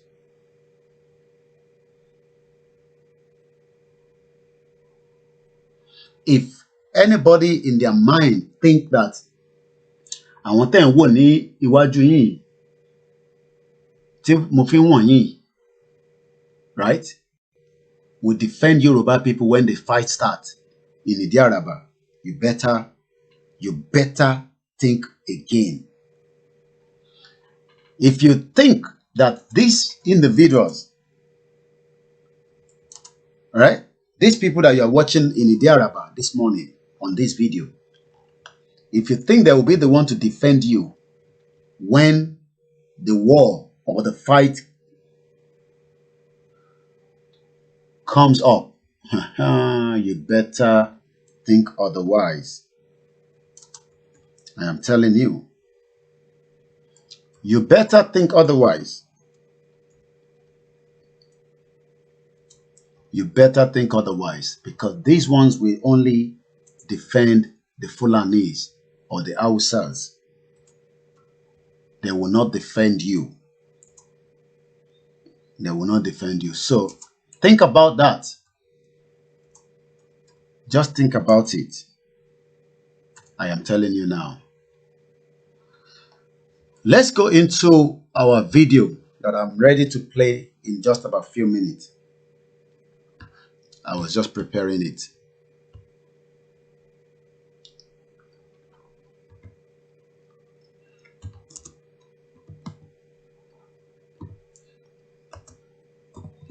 When I say Nigeria is not working, it is not working because a lot of people think it will work very soon. So we should give the politician time to do another election. You are mad. We haven't got that time. We need to shut it down. I'm just trying to pull up that video. I do not own the copyright to the video, but since it's already in the public domain, I can make use of it. This video that we're about to watch now, I believe, is just an incident that just happened, just like so many other incidents. Skip. I will fast forward it a little bit to where I want us to start watching it from.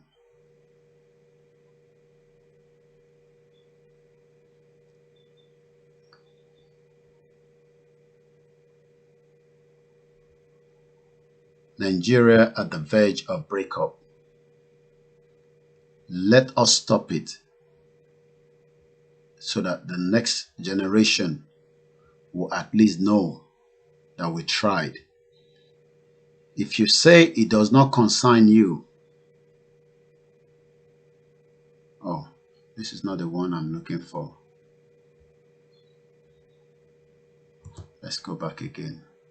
Okay, it is the one I'm looking for, but I am looking for the one that has been cut.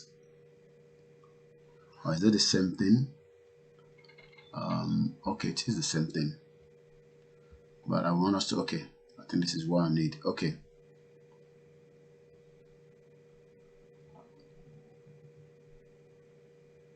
You must have seen this video before, I'm not sure. But let us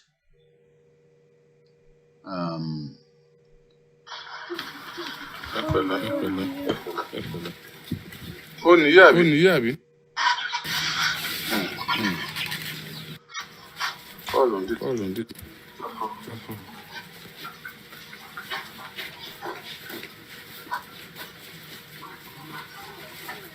Agbègbè bàbá ni.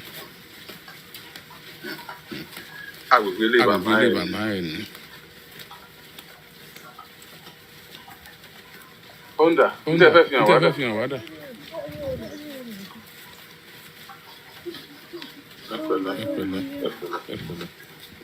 Ó níyà bí? Ó ṣẹ̀ṣẹ̀ ṣẹlẹ̀ ni.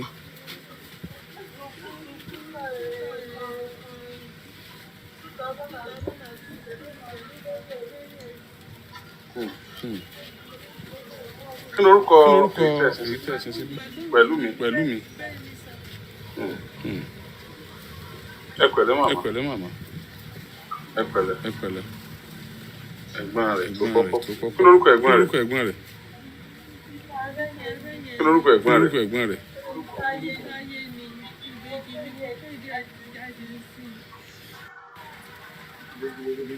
Sẹ́yìn ni màmá pẹ̀lú mi. Sẹ́yìn ni màmá ẹ̀. Báwo ló sì jẹ́? Kí ló dé tó fi para ẹ̀? Okay.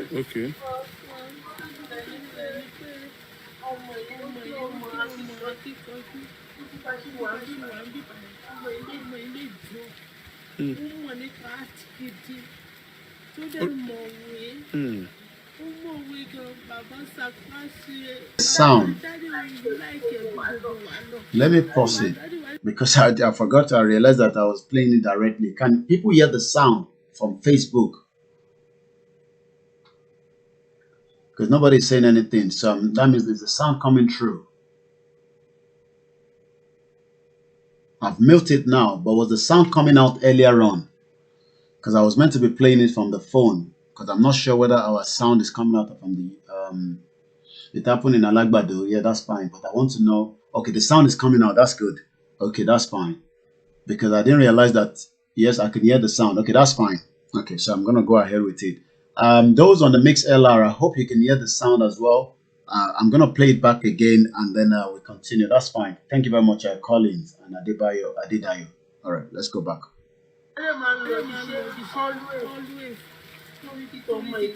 Thank you, Omoba Felix.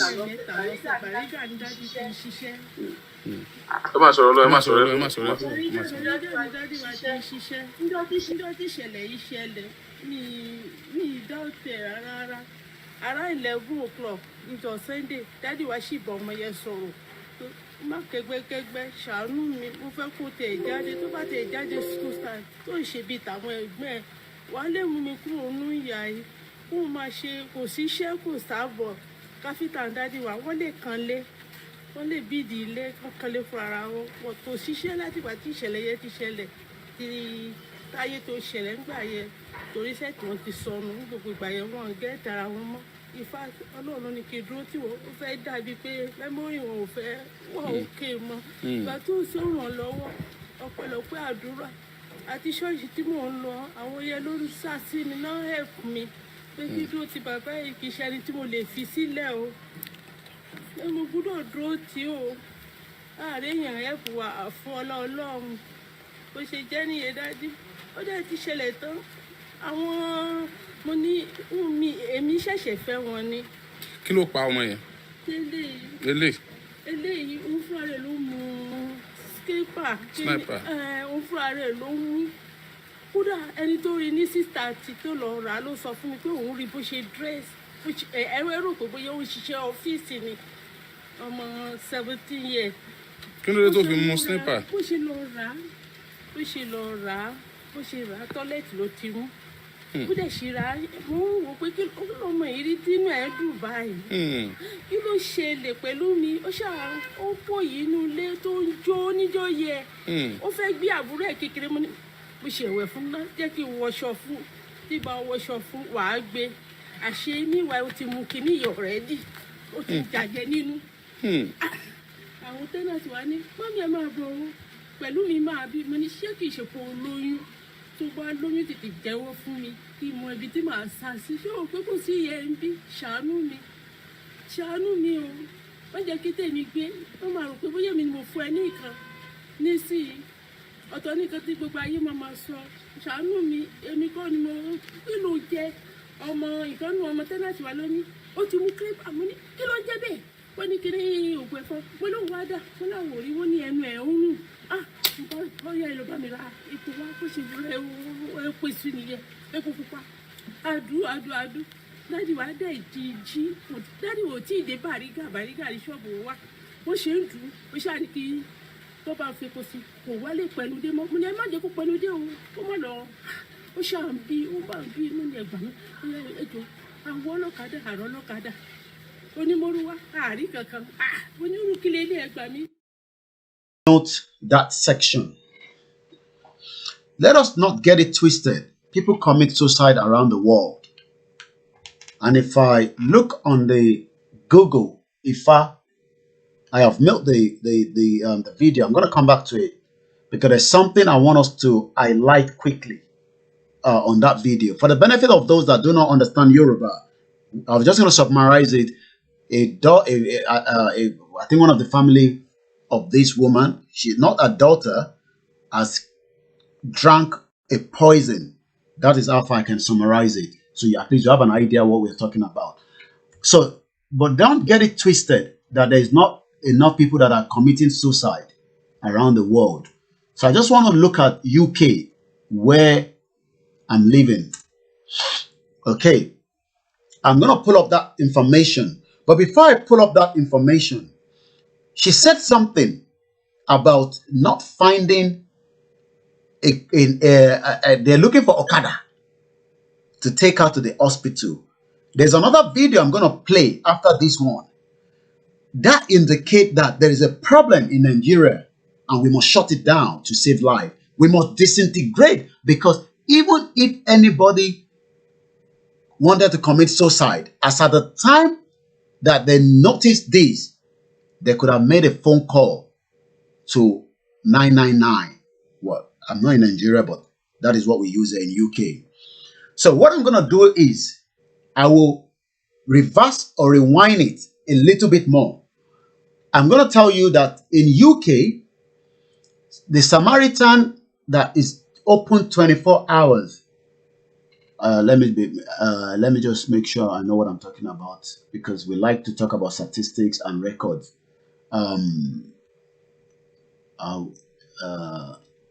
Total number of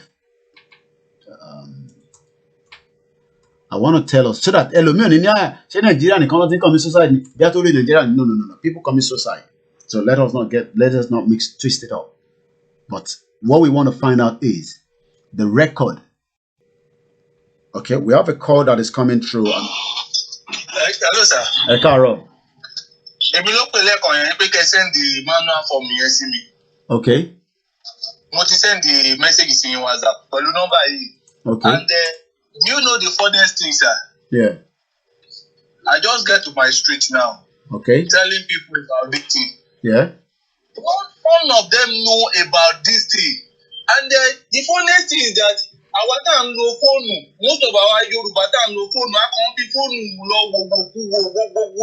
We don't do the right thing with our Android phone. Okay. Please tell people they don't do the right thing with their Android phone. They are just using it to cash phone. No. Gbogbo àwọn tá tí mo dẹ̀ ń lo bá sọ̀rọ̀ yìí gbogbo wọn náà pa fóònù tó ní big phone dání bọ̀ tí wọ́n lò pẹ̀lú. Ìgbà tí mò ń sọ pé Odùduwà wọ́n láti máa sọ fún mi pé ṣé àwọn Yorùbá àwọn àgbààgbà Yorùbá ti lọ́wọ́ sí. Mo ní ìyẹn ò kàn mí. Mo ní bí mo ṣe wà important nílẹ̀ Yorùbá làwọn náà ṣe wà important nílẹ̀ Yorùbá, olúkálukú ló wà important. Kò dìgbà tí dáàdì mi bá fọwọ́ sí, kò dìgbà tí mo ní sẹ́yìn bá fọwọ́ sí, mo ní ṣèyà tí ẹ ti jẹ fẹ́ kí àwọn ọmọ yín máa jẹ́. Wọ́n ní sẹ́mi lè kú fún street mi. Mo ní tí if my street can have a good and wonderful life after I pass on, is my joy in heaven.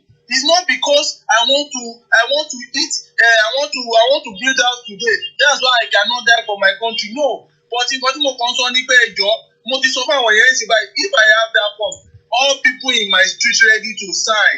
Okay, after the broadcast, because we are live now. After the broadcast, I will get that across. So our live listening.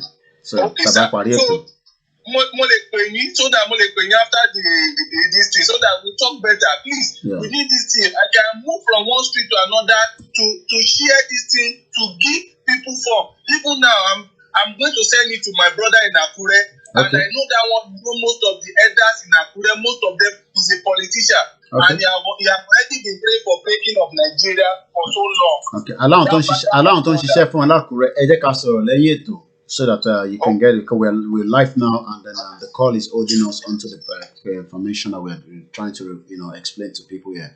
Okay, I've opened two things here. I've opened the time for the ambulance to arrive. If I call one here in this morning, the ambulance in the UK, I'm expecting them to be here nothing less than 8 minutes. Let us hold that in one hand. Let us go back to suicide in England. In 2019, which was last year, there were 5,691 suicides registered in England and Wales, and the age standard rate of 11.0 deaths per 100,000 population, consistent with the rate in 2018. Around 3/4 of registered deaths in 2019 were among men, about 4,303 of them. We have another call that is coming through. Okay, when people call, I'm going to cut that call. Please, when you call, it is important that even if Tabaiti be calling you, let me bring my, because I want people to see the expression of my face. When you call, I don't want to know whether Atigbe. You must mute the one, Tefing Bowa. If you do not mute it, into the background, I'm going to disconnect it. It's as simple as that. We need to understand that it is not just irritating. It also affects everybody that is listening. And I hope we understand that, please. Let's go again to the call. Good morning, caller. Hello, Carlos. Ekabo Soreto. Ìgbàdé ti program kan lánàá lórí àwọn ọ̀tá Nàìjíríà, àwọn tí ń le gan. Mo gbọ́ yín dáadáa o, ẹni kí nìyẹn? Mo program kan náà lórí àwọn ọ̀tá Nàìjíríà, àwọn tí ń le gan tuntun nílùú. Okay, yeah. Mo fẹ́ láti pè wọ́n láti tọ̀ lórí ẹ̀sẹ̀ mi ò rí bí. Okay. Mi ò rí bí kọ́ mi ò wọlé. Àgbọ̀yé. Ṣé rí àwọn ọmọ táyà ara táwọn ọmọ táyà ń dálẹ̀ ní ewu ìyá táwọn ọmọ tó lọ mú snipers. Báyìí pé àwọn ọmọ táyà báyìí pé ọjọ́ káwọn Tinubu kọ́ kó fún wọn lọ nǹkan ti kí nǹkan àti bá débẹ̀ Nàìjíríà lè kí nìdí ẹ̀. Bọ̀ náà àwọn ọmọ táyà lọ tó fẹ́ lè gbé máa fi tọ́ kí n tó fẹ́ ṣe rálẹ̀ tẹ́fẹ́ ṣe lọ́ọ̀dì fọ́ọ̀kì nìṣó. Okay. Ṣé rí táwọn ọmọ táyà ń ṣe àwọn tí ń lè kọ́ Tinubu àwọn gọdúwà náà tó ń dà lú ẹrú jù. Ẹ máa wá báyìí máa dín pẹ̀lú ọbẹ̀ máa gba opposition wọn tó máa publish lẹ́nu tí bá ti àkókò àwọn ọmọ rally àwọn bá ti stop ẹ̀. A máa make sure máa forúkọ ọjọ́ níbọ̀ Europe wọn láyé wa America àti Canada sí àwọn àtọmọ́ wà. A máa blackmail máa make sure máa blackmail gbogbo wa ní picture wọn everything bẹ́ẹ̀ nígbà gbogbo picture wa lánàá. Torí ìtàn cost ló pọ̀ jù. Ọjọ́ kan lè ṣe kan ọ̀rá irú ọkọ̀ bẹ́ẹ̀ dìbò ẹ̀ lẹ́nu máa kó ta máa dùtọ̀ máa fún bọ́ ní àwọn nǹkan wọn PDP ọgbọ́n rẹ̀ fún díẹ̀ díẹ̀ ni ọ̀lẹ́kan máa dùn pé kìkì nìkan náà ṣáá ni ó rí táì. Àwọn ọ̀tá yìí ní pé ó lè sọ mo tẹ̀ pé mo bẹ́ẹ̀ máa pè lẹ́yìn ìtura pàgọ́ lórí àwọn àyè pé kí ká sábà máa jí pẹ̀lú àwọn ọ̀rọ̀ báyẹn. Tó bá ti ń dùn pẹ̀lú bí ìbẹ̀rù bá ti wà ọ̀rọ̀ òṣì òní máa wáyé. Bí ló bá dà ọ̀gá gbá mu pọ́ìntì náà. Ẹ wo fẹ́ pàṣẹ sọ́ọ̀sì tó bá ṣẹlẹ̀ ní Denmark nígbà bẹ́ẹ̀ ni kọ́ mo tọ́ mọ́ snipers ló mú níta mọ́ láyé nílùú. Anybody ní ìràmọ́ láyé nílùú yàrá ní sọ̀gbà fúlọ̀ gbogbo kí ẹ̀mí ìràmọ́ láyé nílùú tẹ́ nǹkan máa ọ̀nà àmú lẹ́yìn kò ní ṣẹlẹ̀ gan láyé nílùú. Ẹni ká gbàgbé nípa pé ambulance ẹni tí bá ti pé mi tí tó máa àfẹ́tà àwọn ọmọ ọba ní sọ mi tètè ní wáyé mọ́ ẹnìkan tó ṣẹlẹ̀ sí yẹn tí ó ní sọ kò ní àpòtẹ́lù mímọ́ tí ó ní sọ wọn. Okay, all right. Ẹ jẹ́ ká máa bá ètò lọ. Tó létò ní ṣe. Ọmọ ẹnìkan kọ́ lẹ́nu kọ́ máa kọ́ mu sniper jẹ́ ọ̀sẹ̀ àwọn yẹn ti máa mú kíkọ́ tó máa fara máa yẹn náà tẹ́lẹ̀ kò tẹ̀ nímọ̀. Ó ti máa tẹ́lẹ̀ pàpà ti lọ pé ẹ̀kọ́ ló kọ́kọ́ ṣe báyìí tí ọ̀nà máa tọ̀ nílùú. Àti ìlú wa ò létò tó ọkọ̀ mọ̀ wọ́n kọ́ ẹgbẹ́ kọ́ ṣe tó ń ọmọ àtàkùn àpọ̀ta máa ní òun kàn tó nìkan. máa gbúrò àwọn èèyàn máa fún ẹ̀yẹ́ máa gbúrò àwọn dẹ́rẹ́bà tó họ́ọ̀dù ẹ̀yẹ́ máa fi ṣe ẹ̀yẹ́ máa fi wà ókè. Àwọn dẹ́rẹ́bà tí wà bọ́ọ̀sì yẹn bí ní bá rí pé nǹkan tó bá gé ní 15,000 lójúmọ́ á sọ 14,000 ó lè tọ́ 11,000 bá gbòòrò nínú ẹ̀. Kí ni 4,000 mẹ́rin pẹ̀lú àwọn fámìlì ẹ̀ tó ṣe látara dalẹ̀. So a lot wọn láti ṣe ìdúró ẹ̀ kí ló bá pè gbogbo àwọn ọ̀dàmọ̀ kan náà ọ̀nà fáwọn òní chance gbogbo wọn máa kó sísẹ̀.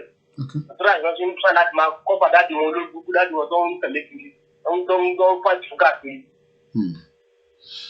Ẹ jẹ́ ká máa bẹ́ tó nìṣó. Ẹ ṣe tí mo ti pè é lẹ́yìn tó ká sọ̀rọ̀. Oh yeah, iṣẹ́ tá à ń ṣe lójoojúmọ́ nìyẹn normal nìyẹn. Òun tó láti bá mi kọ́ ọkọ ẹ̀rọ tó ń gbé kọ́ bẹ́ẹ̀ báyìí tó láti pè lẹ́yìn tó ká sọ̀rọ̀. Náà ọmọ ìpínlẹ̀ láti ṣe kọ́ra rárá ètò kàtó ká ṣe correction. Okay, ẹ lè pè mí tí má gbé call lẹ́yìn ètò. That I will dispute straight away. Ẹ tí pè mí lẹ́yìn ètò, so tẹ́ bá pè mí lẹ́yìn ètò. No. Because intention is ni pé tẹ́ bá pè mí lẹ́yìn ètò. Mo ń ṣe Uncle Ayo is different. Let me continue with the broadcast, and that's going into a different conversation entirely. Don't get me involved with Uncle Ayo phone. I don't know what Uncle Ayo is doing. Not just 2023, even all our local government election, we have to boycott. An election in Nigeria might break before then, but we must understand that there will not be election and there will not be a local government in all the Oduduwa state. Oduduwa Iletiya. Now, concentrate lórí woman yìí. Mo kàn mọ̀ọ́mọ̀ gbé àwòrán ti méjì tí ẹ̀ ń wò ní on the left yẹn. Láwọn málà tó náwó àti ìyá wa tó gbọ́mọ pọ̀n sẹ́yìn. Ṣé mọ̀ pé tó bá dé stage kan ìyá wa tó ń sọ̀rọ̀ poetry yẹn a ti sọ̀rọ̀ wọn rí tí tó bá yá tí stress yẹn bá pọ̀ it can go AY, but that is not where I'm going. I'm going to go back to this video. Number one, ta ló lè fún wa ní looking at this video ẹ wo màmá tí ó ń bá wa sọ̀rọ̀ yẹn. Ẹ wo environment yẹn. Ẹ wo environment yẹn. Can anybody pick anything from that environment? This is an Oduduwa land. Mo must state tẹ́lẹ̀ ti ṣẹlẹ̀, but ó ṣe kò ṣe inú Oduduwa land náà ló ti ṣẹlẹ̀. Kò bá jẹ́ ní Ìbàdàn ni, kò bá jẹ́ lọ́yọ̀ọ́ ni, lẹ́kìtì ibikíbi tó bá ti ṣẹlẹ̀, ó ṣàṣẹlẹ̀ nílẹ̀ Yorùbá ni. So my question now is, ẹ wo environment yẹn dáadáa o. Can anybody look behind and see the environment? What can you notice from that environment before I play that video again? What can you notice with this environment, the background? Can anybody tell us what they can see?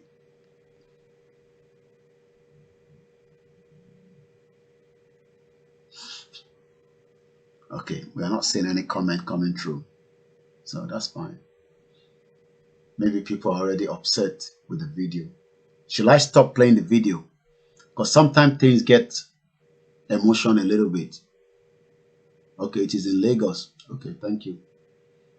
Should we stop the video?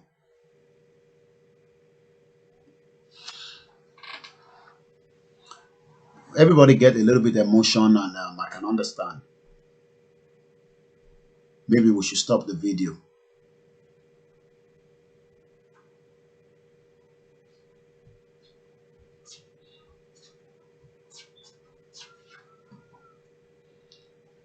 Slum, poverty. It is a poverty. That the toilet of the house. Somebody's talking about the toilet of the house. Let's leave the environment. Let's go to the bedroom. It's worse. Okay? Empty cage. All right. Let's go ahead. No. I'm not talking about the video of where the poetry. I'm talking about the woman. Okay. No, we should play it. We should go ahead. All right. So I'm going to play it. I'm going to mute my mic.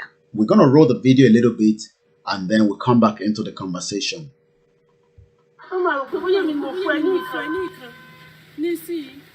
Ọ̀tọ̀ nìkan tí gbogbo ayé máa sọ ṣàánú mi èmi kọ́ ni mo kí ló jẹ ọmọ ìkànnì ọmọ tẹ́lẹ̀tì wa lónìí ó ti mú clip àmọ́ ní kí ló jẹ́ bẹ́ẹ̀ wọ́n ní kí ní òògùn ẹ̀fọ́ wọ́n lóun wá dà wọ́n láwọn ò rí wọ́n ní ẹnu ẹ̀ ń rùn bọ́yá ẹ̀ ló bá mi ra ètò wa kó ṣe rẹ̀ epo ìsú nìyẹn epo pupa adu dáàdì wa dẹ̀ jí dáàdì wò tí ì dé bàrígà ní ṣọ́ọ̀bù wa bó ṣe ń dùn ó ṣáà ní kí tó bá fi kó sí kò wálé pẹ̀lú dé mọ́ mo ní ẹ má jẹ́ kó pẹ̀lú dé o ó má lọ ó ṣáà ń bí ó bá ń bí mo ní ẹgbàá mi ẹjọ́ àwọn ọlọ́kadà àrọ́ ọlọ́kadà onímọ̀rúwá àárí kankan onírúkìlẹ̀ ilé ẹgbàá mi ìkànnì tẹ́nàtì wa ló bá pe àbúrò ẹ̀ tó kó máa gbé ọ̀kadà ẹ̀bùn sí ó ṣe bá mi rọ́ọ̀ṣì ẹ̀ lọ hospital níyẹn níbi tí mo ti ń ṣe ràdìràdì bọ́ sáré pé dájú ẹ máa bọ̀ ọ́ níbo lè dé ẹ máa bọ̀ ó sí pẹ̀lú mi ó ti mú nǹkan òun mi ì tí mọ ọ̀nà àbáyọ ẹ ṣáà máa bọ̀ dájú ní kí ló ṣẹlẹ̀ mo ní kò yé mi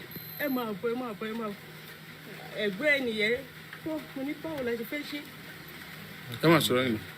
ẹgbẹ́ bọ́ọ̀lù ní mọ́mí bá tí ó ti fi hospital bí ìdí àwọn ọmọ hospital tó mo ti wá rìn kiri pé kí tẹ̀ wo ibi tó bá mi kí lọ náà ní mo ní wọ́n ṣe ní ká lọ mú 20,000 wá nìyẹn kan tó ẹ ti dá mi lóhùn náà ẹ ti bá mi tẹ̀sí ọmọ yìí ná 20,000 ẹ bá mi mo wá ní sẹ́gbẹ́ ó lọ bá mi wìdó ó lọ wìdó 10,000 ó ṣe kó kalẹ̀ ní mo láwọn àṣẹ yòókù ẹ ṣe kan fún etí mo ní ká ṣe fún ọmọ yìí náà wọ́n bá sáré bá mi rọ́ọ̀ṣì dírípù sí lára ó mú dírípù yẹn ó yàgò ó bì ọkọ mi ní pé ó bá ti mú pé ọkẹ́ àbalẹ̀ díẹ̀ ló ṣáà ń ṣe báyìí mo ní mo fẹ́ kú mo ní kí ló jẹ́ bẹ́ẹ̀ nínú mọ̀ tó ń pè ní ikú ó lè kú ọkọ bá mi ó máa ní bóyá mi mo ní ẹ lára mo ṣiṣẹ́ kò ṣàbọ̀ fún mi mo ìran ní kankan ó lè kú ṣàánú mi torí ọlọ́run kò ṣàánú bàbá ẹ̀ tó sá síbi sóde ẹ ìwọ nítorí bàbá ẹ̀ ń wé lórí jẹ́ kó wó bàbá ẹ̀ jẹ́ kó yọ lára ẹ̀ ṣàánú mi àgbà tí nọ́ọ̀sì ẹ̀ ní mọ́mí òun ò rí àtúnṣe mú káwa máa gbé lọ sí general ìgbà tí mọ́mí yẹ kó wọlé sí inú ọ́fíìsì ẹ̀ bá mi bá fọwọ́ kàn pẹ̀lú mi ti dákẹ́ ó ti lọ títí tí màá pe bàbá ẹ̀ báyìí gbogbo àdúgbò ti àyà ọ̀tọ̀ nìkan mí ìtàn sọ mọ́ ẹbí kò mú pa o òun àrẹ ló parẹ́ bàbá ránṣẹ́ sí ẹ̀yẹ́ ẹbí láíláí òun ò lè wá ṣèbá àti yanjú ẹ̀ mo ní òde níbẹ̀rù ọlọ́run lèmi náà tí ẹbí tèmi o ó bí ti tèmi bọ́lọ́gbọ́ ti tèmi yunifásitì ló wà mo ní ṣòwò mọ̀ bẹ́ẹ̀ mo bí ti tèmi o pẹ̀lú mi ló parẹ́ o àtìgbà yẹn báyìí bàbá òun gbé ìjà rẹ̀. kí ló dé tí pẹ̀lú mi fi para ẹ̀. kò yé mi dádì. wọ́n ló kọ̀wé kan lẹ̀. ó kọ̀wé ilẹ̀. kí ló kọ síbẹ̀. ó kọ̀wé fún mú bàbá ó ní òun sì ń padà bọ̀ pé kí bàbá òun kó má bínú gbogbo akitiyan tó ń ṣe lórí òun sì ń bọ̀ wá sọ ẹ̀san fún òun sì ń padà bọ̀ fún wa ní níbo ló ti ń padà bọ̀ níbo ló fẹ́ dé níbo ló ṣe ọ̀dọ́ ta ló tún fẹ́ padà wá kì í ṣe pé bóyá yìí ẹ̀ wà lórí lọ́dọ̀ bàbá ẹ̀ ti lọ. màmá bàbá ń kọ́. bàbá wà nù lé. ẹ jà wọlé.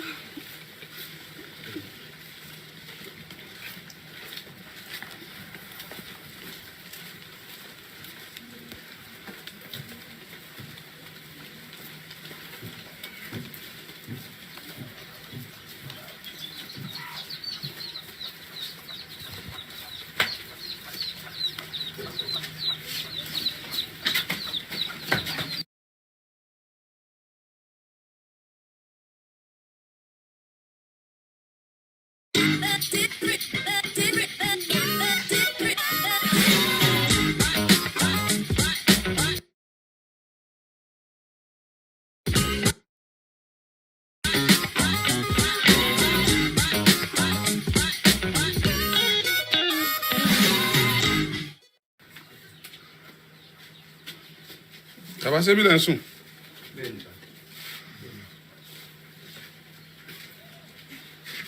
ọmọ ìlú wo ni ọmọ Ìjẹ̀bú Mùsìn ni ẹ ṣe ìrànlọ́wọ́ kan fún mi mo ti kọ́kọ́ rán ọmọ kan wá ṣùgbọ́n lọ́jọ́ yẹn ẹ sọ̀rọ̀ dáadáa. mi ò lè sọ bí ayé mo wà bí ọ̀run mo wà torí ọgbẹ́ ọkàn yẹn gan-an títí tí màá fi kú ọgbẹ́ ọkàn ló jẹ́ fún mi títí tí màá fi kú torí ọmọ yìí ọmọ tí mi ò lè gbàgbé láyé mi ni gbogbo orí tí mo kàn ń ṣe tí mo ń rìn káàkiri pé kọ́ lè jẹ kọ́ lè mú un ní bá rò báyìí ọgbẹ́ ọ̀bánújẹ́ máa ń kún ní ọkàn mi. That video, quickly, because of the time constraint this morning, because I'm going to be a little bit busy today, we'll leave that video. But the only thing we can say is there'll be more of this kind of death. There'll be more if we continue to be inside one Nigeria. There'll be more. I want us to go into another similar video again. And I'm going to move my camera. Again, I do not own the copyright to the other video I'm about to play again as well. That video as well. Okay. Huh? Okay. Why? You can't take my key. Okay, I'm coming. There's another video I want us to quickly review that I picked up yesterday. Once again, Nigeria at the verge of breakup. Without an disintegration, a total disintegration out of Nigeria, Sherry, we will continue to talk about it every day. Tó bá $2 àtúmúrú fídíò yẹn wá. Tó bá dọ̀túnla àtúmúrú fídíò yẹn wá. Tó bá tún dọ̀túnla àtúmúrú míì wá. Ìjẹ́ la máa ṣe gbogbo yẹn dà. There is no time. Let us end Nigeria once and for all. Let us stop it from existing, because it is not a country that works.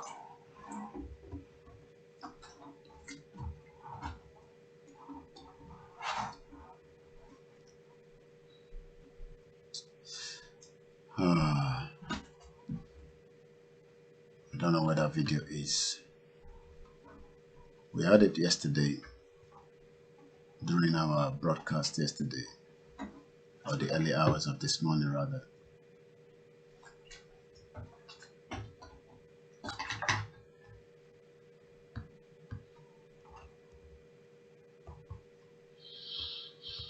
Okay, let's see.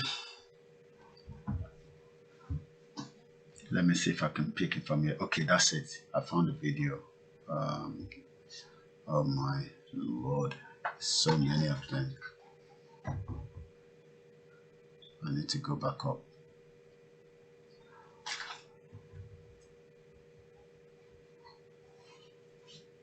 I need to look for the current one. A very good morning and welcome to part 109, Nigeria at the verge of breakup. That's the video. No, not that one.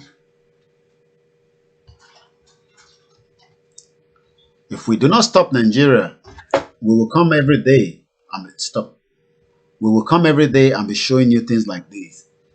But I want us to end Nigeria. I know some of you must have seen it, but I'm just going to fast forward it.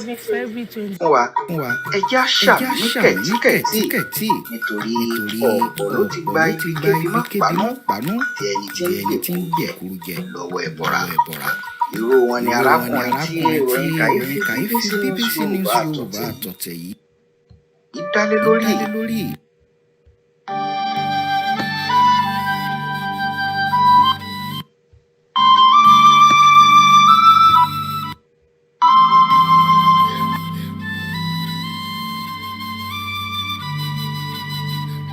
Arákùnrin kan ń bẹ ní ìlú Àkúrẹ́, orúkọ rẹ̀ a máa jẹ́ Sunday Orímọlá, ọmọ ọdún 52 ni. Àkọ́ṣẹ́mọṣẹ́ iná mọ̀nàmọ́ná àti ohun gbogbo tó bá ń lo iná ni arákùnrin yìí tó sì mọ iṣẹ́ dójú àmì, débi pé àwọn kọngílá máa pè é sí àwọn iṣẹ́ kànrìnkànrìn tí wọ́n bá ń ṣe. Ara àwọn iṣẹ́ ńlá báyìí tí wọ́n pe arákùnrin yìí sí ló sọ ọ́ dèrò ọ̀run o.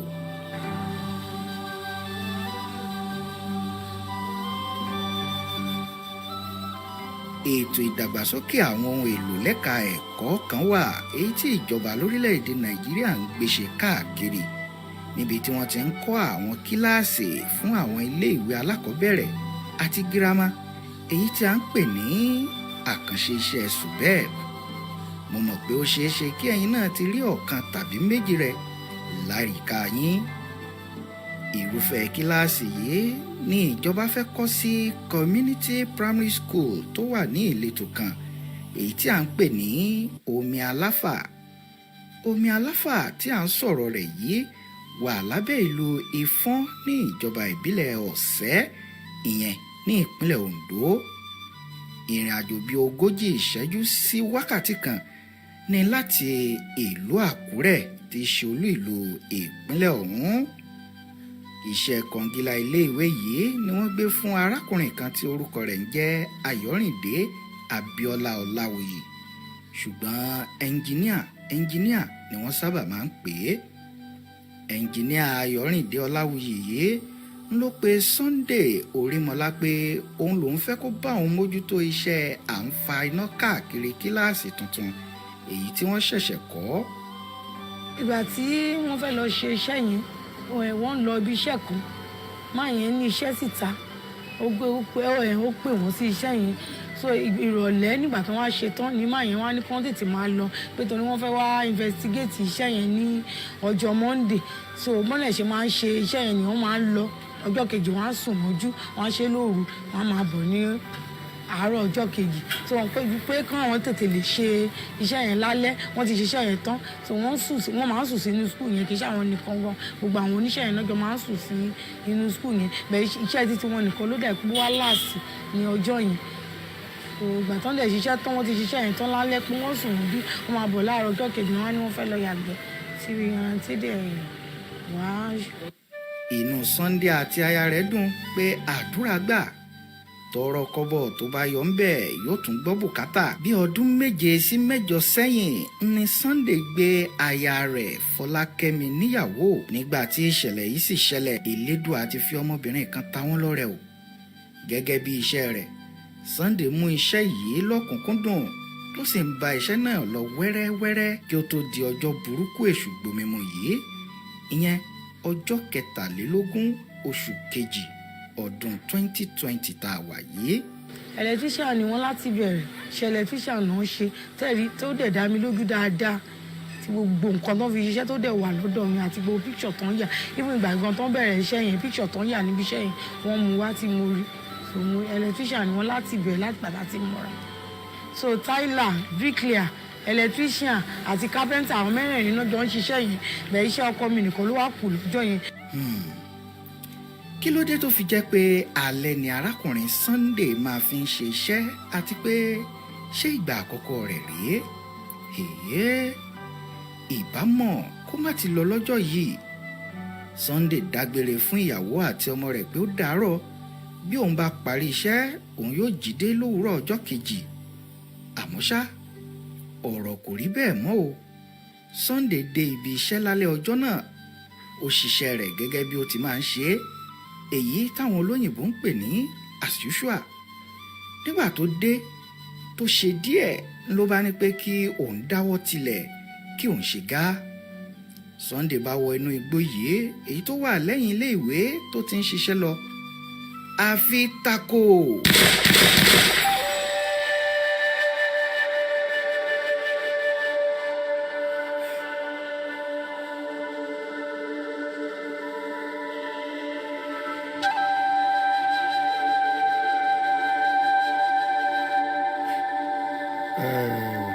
Nǹkan tó ṣẹlẹ̀ lọ́jọ́ yẹn ni pé around 5 o'clock. I'm gonna mute that and quickly explain to those that are not non-Yorubas. Again, this is another video. Again, another country.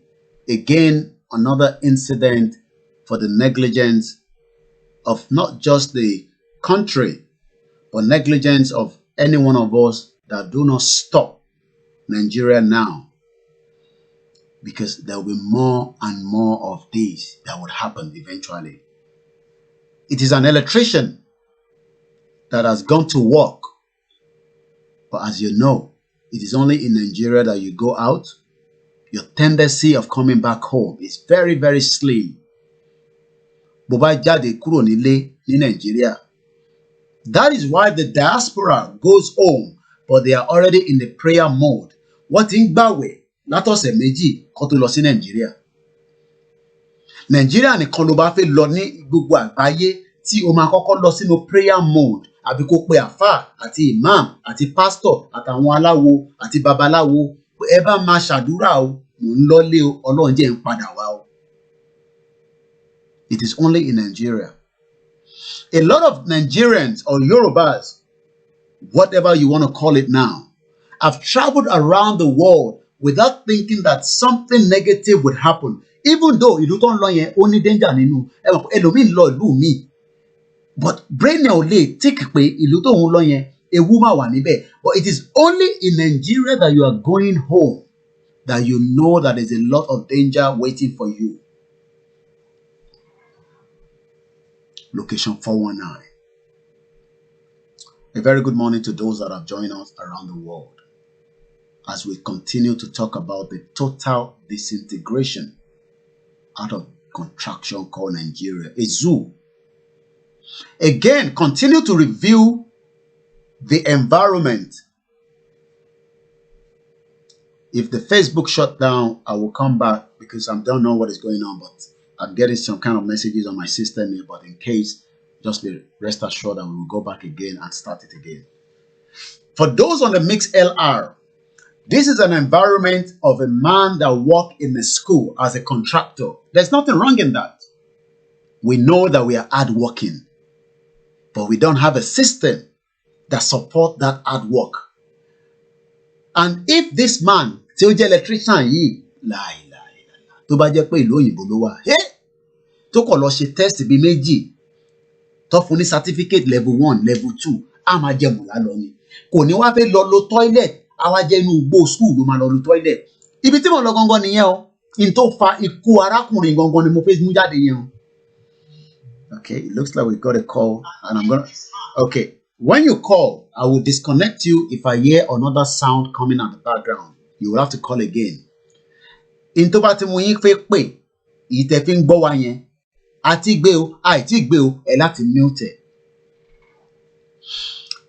In tó fa ikú arákùnrin kò ju pé ó fi lọ ṣe gá tá ń pè pé ó fi lọ yàgbẹ́, ó lọ toilet, kò wá sí toilet nínú school tó ti ń ṣiṣẹ́. Bóyá inú igbó yẹn ló tẹ́ lọ́rùn ni o, I don't know.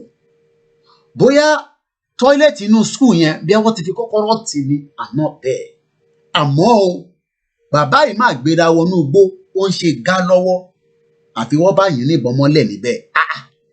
How can you go to the bush and do gá, go to the toilet? Oh, it's not toilet, abi? Lè pè yẹn ní toilet because it is done outside.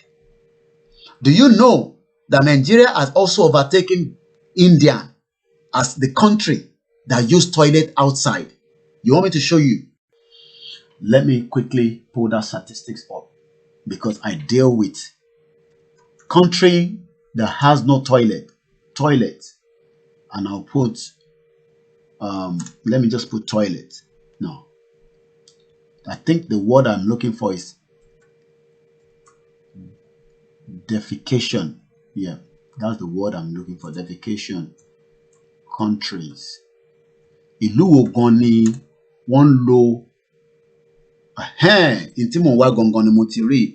We're gonna come back to this video, but mo fẹ́ yẹ kẹ́ rántí ibi tí a bá fídíò yìí dé. Ẹ rántí pé is an electrician that work as a contractor on behalf of somebody else. Àmọ́ ìpínlẹ̀ Nàìjíríà yìí kò ló gba contract. Ṣé àwọn tó gba contract gangan wà l'Abuja? Ọwọ́ nọ́mbà wa wo contract yẹn, ìyìn mo lẹ bá ṣẹ́ dé o, owó tó yẹ kó fún wọn gan bóyá ó lè má tó nǹkan kan. Òun ló fa kó arákùnrin yìí o.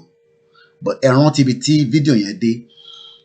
In tó fa ìdí tí máa yìí máa fi lọ lo toilet níta, tí kò lo toilet tó jẹ́ tìgbàlódé ní 21st century, kò ju pé arákùnrin yìí, I'm gonna come back to this suicide as well. We're gonna come back to the ambulance because ṣẹ́rọ̀rọ̀ ambulance yẹn ó máa wúlò nínú fídíò tí à ń bá lọ ẹ̀. But mo fẹ́ jẹ́ ká wo nǹkan kan nísìn, defecation countries. Ìyẹn mo fẹ́ jẹ́ ká mú jáde nísìn. That's the good thing about Ifá tí à ń pè ní Google. Torí ta bá ń sọ pé Google, ẹlòmíì ò mọ̀ pé Ifá ni. Torí gbogbo tó bá bá sọ la máa get back sí ẹ. So mo fẹ́ bá sọ̀rọ̀ again láàárọ̀ yìí. All this is just to tell us that we are still living in a dark age. Now look at the statistics. countries that account for almost 3/4 of people who practice open defecation outside. India, 626 million. Indonesia, 63 million. Pakistan, 40 million. Ethiopia, 38 million. Ẹ mọ̀ pé Nàìjíríà gbọ́dọ̀ máa gbẹ̀yìn. Nigeria, 34 million. Sudan, 19 million. Nepal, 15 million. China, 14 million. Let's see any news coming out of it. Now, I want to type in Nigeria and see more about Nigeria. Bad sanitation kills more in Nigeria than Boko Haram. Transformation benefit of ending outdoor defecation. Okay, that's a UN news. Of the 673 million people practicing open defecation, 91% live in rural areas. Okay, I think Nigeria is included in this write-up. Ṣẹ̀ríran, ṣe rántí pé in tí a show yìí, òun náà ló wà similar sí ọmọ tó mu sniper. Òun náà la tún wò nínú ti fídíò àwòrán ti bàbá yẹn. Kò sí yàtọ̀ nínú àwòrán tó wà níwájú wa yìí. Transformation benefit of ending outdoor defecation by toilet matter. Nigeria ni mo wà níbẹ̀. Okay, I think it is a very sad one that we are still living in a very... Okay. I can't see anything Nigerian on this one, so I'm going to go back and look for one. I just want to read something quickly out of it, but nothing is coming out from that news, so let me go back. Again. So, okay. Let's just open Telegraph. This is the UK news. Wọ́n sọ fún wa pé ẹ̀yin ọmọjọ owó lọ ṣáá ni, start your free trial. Everything is not free in this country. So what have they done now? They blocked us from not reading it. Yeah, people, just go back. Let me do that again.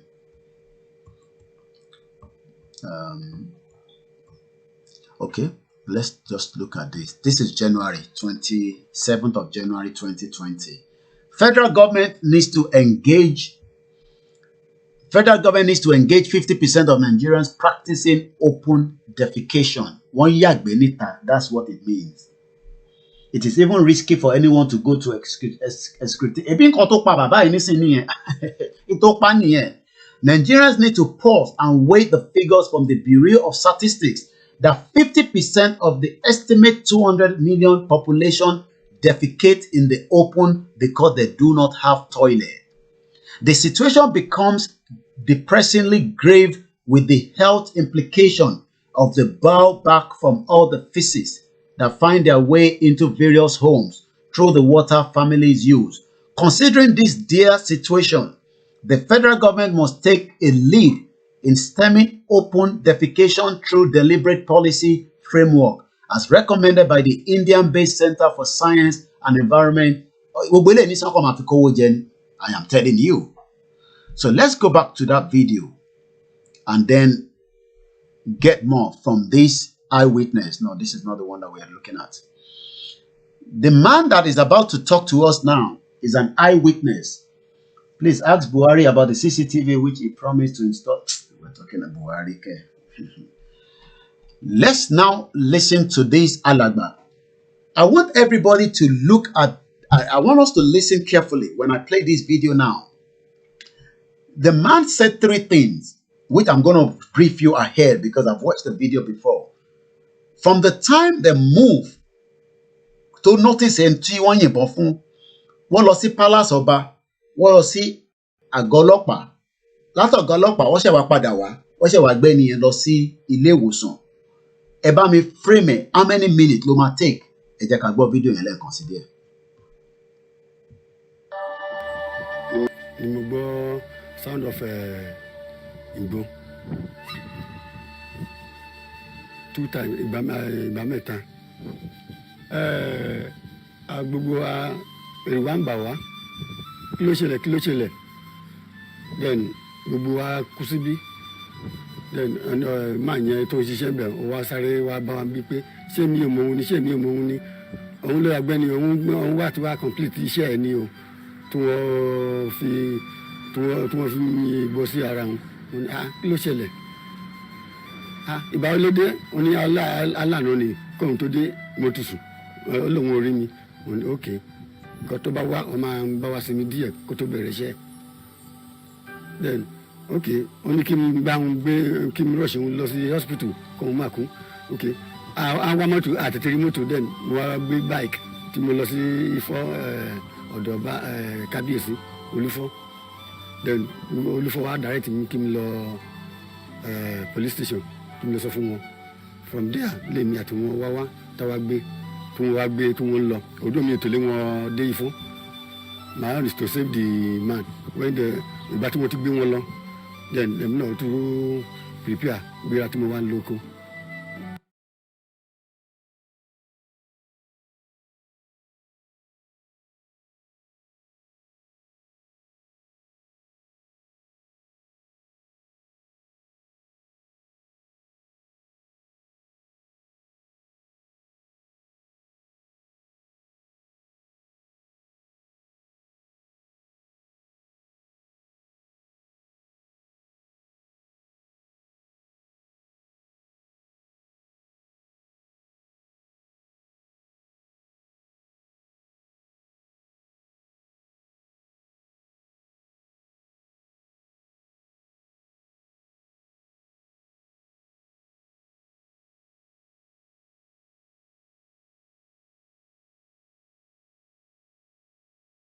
I've made my mic is back on. That's fine. I'll just repeat that. In tí mo fẹ́ bẹ̀rẹ̀ ni pé I know the mic is back. That's fine. In tí mo fẹ́ bẹ̀rẹ̀ ni pé ṣé arákùnrin yìí ǹjẹ́ wọ́n sèbù ẹni tí wọ́n yìnbọn fún yìí? Ẹ ní sùúrù àti sound ti padà ẹ ṣe sùúrù. Ṣé wọ́n sèbẹ̀ àbí wọ́n kó bá? Nítorí alàgbà yìí sọ pé nígbà tí òun ni wọ́n ti yìnbọn fóun ni. Òun kọ́kọ́ wá gbé mọ́tò bike, ó kọ́kọ́ gbé motorcycle, ó kọ́kọ́ lọ sọ́dọ̀ ọba. Látọ̀dọ̀ ọba, wọ́n lọ sọ́dọ̀ police station. Láti police station, wọ́n ṣẹ̀ wá gbé mọ́tò ọlọ́pàá wá. Láti mọ́tò ọlọ́pàá, wọ́n ṣẹ̀ wá gbé lọ sí hospital. Is that a country? A total disintegration is the only thing. Gbogbo àwọn táwọn wo nísìnyí wọ́n ń ṣe ọmọ Ìgbò, wọ́n ń ṣe Haúsá o. Àwọn èèyàn wa ọmọ Oòduà ní nǹkan tó ń ṣẹlẹ̀ sí yìí o.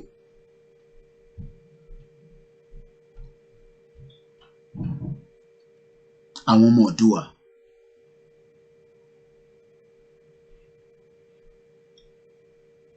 And we have a country and you think all these people I'm just going to allow this call to go through because I still need to finish that up. Egberanle quickly, Adiola.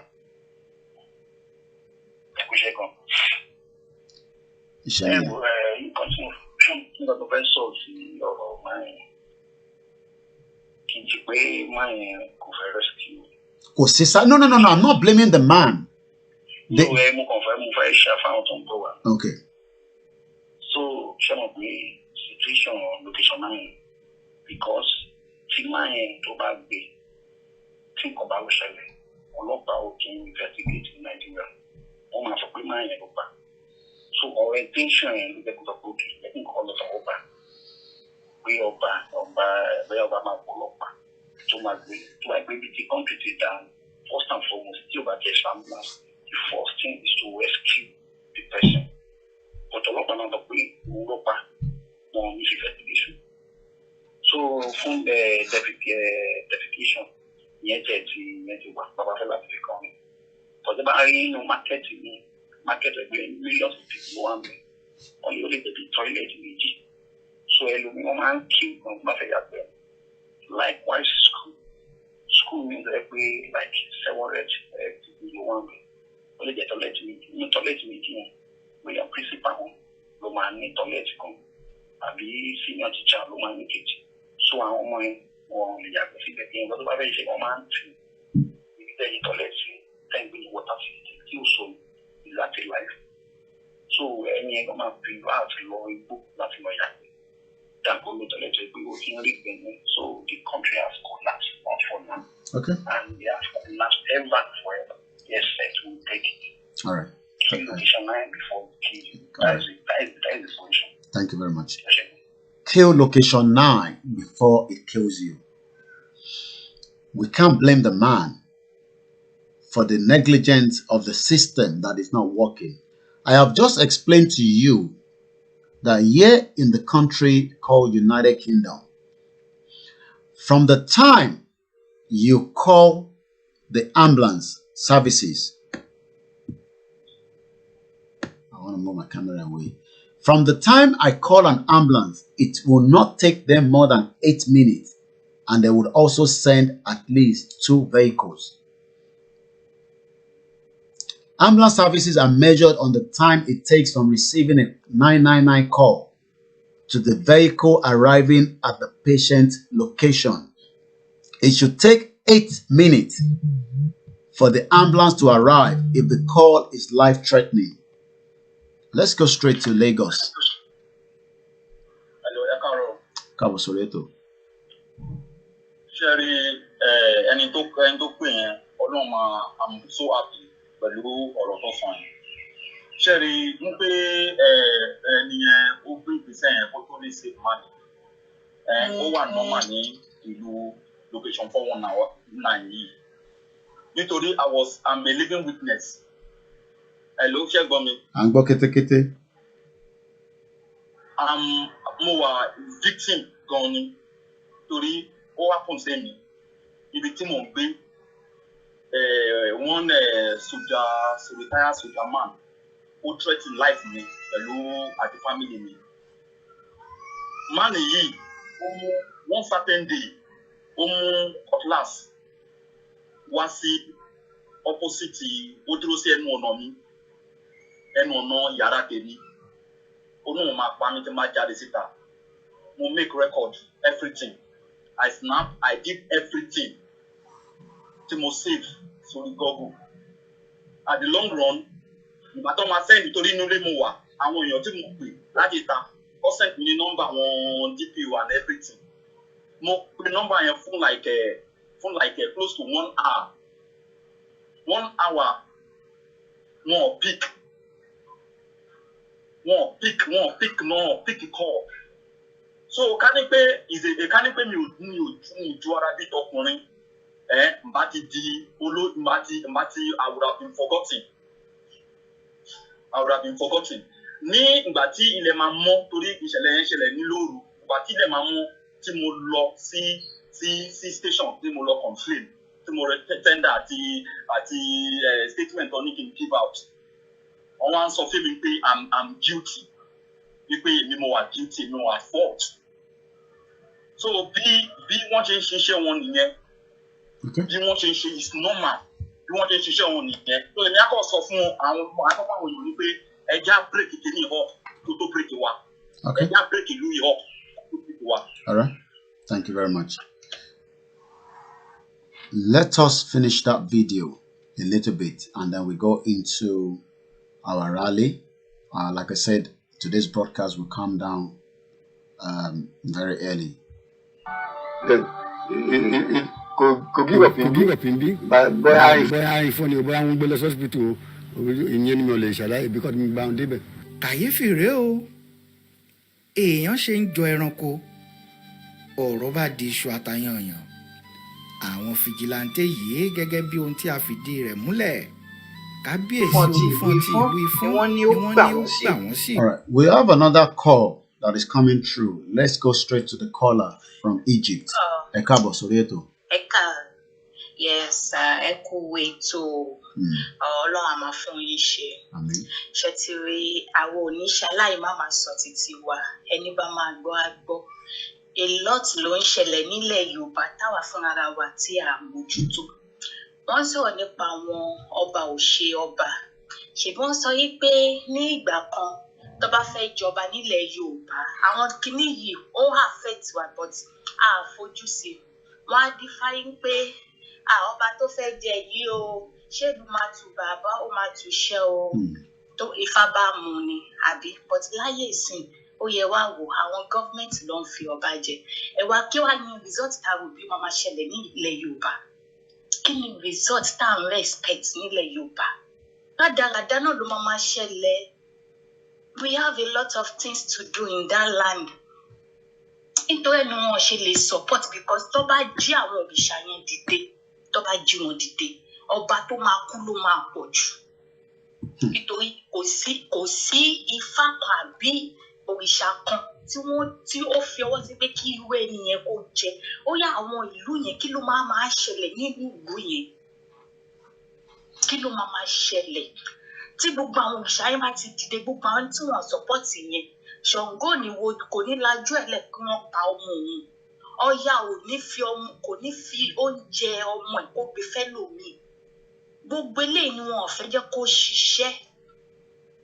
ni wọn ò tí ì ṣe support because wọ́n mọ agbára tó wà nílẹ̀ Yorùbá agbára tó wà nílẹ̀ Yorùbá tó bá jẹ́ Yíbò ni wọ́n ní access ṣe mọ nǹkan tó máa ṣẹlẹ̀ by now máa tí issue tó ṣẹlẹ̀ yìí ìgbà tó lọ sí ilé ọba because ṣé tí nǹkan tó ṣe máa yìí ó ṣẹlẹ̀ sẹ́mi fún ara mi gan sẹ̀ that is 2014 ọmọ tèmi ni wọ́n kidnap tí mo lọ sí police station wípé mo need the police report kọ́ lè fi kí mo lọ sí MTN office kọ́ lè fi trace ẹni tó gbé ọmọ mi wọ́n sì ti nọ́mbà yẹn ṣe lọ wọ́n ní kí n máa lọ mú owó kan wá kọ́ tó lè fún mi ní police report so what are we now saying ìlú yẹn ti dá ó ti kú already ọlọ́wà fún wa ṣe léyìí tẹ̀ ó ti ṣeé ṣe ẹni bá ní kò ní ṣeé ṣe pé Odùduwà níṣe ò ní dúró ẹ̀jẹ̀ la máa ta sílẹ̀ láṣẹ Èdùmàrè ẹ ṣé. 28 days before the biggest rally, where will you be? What role do you want to play? A lot of people in Nigeria still want to have a lot of answer to this rally. But all I can tell you is the rally we hold as far as we know. Whether it will not hold, we are not telling that yet. It will continue to hold from what we know. Let's go straight to our caller from Lagos. Hello, Carol. Hello. At the end. Okay. At the end, you will all right.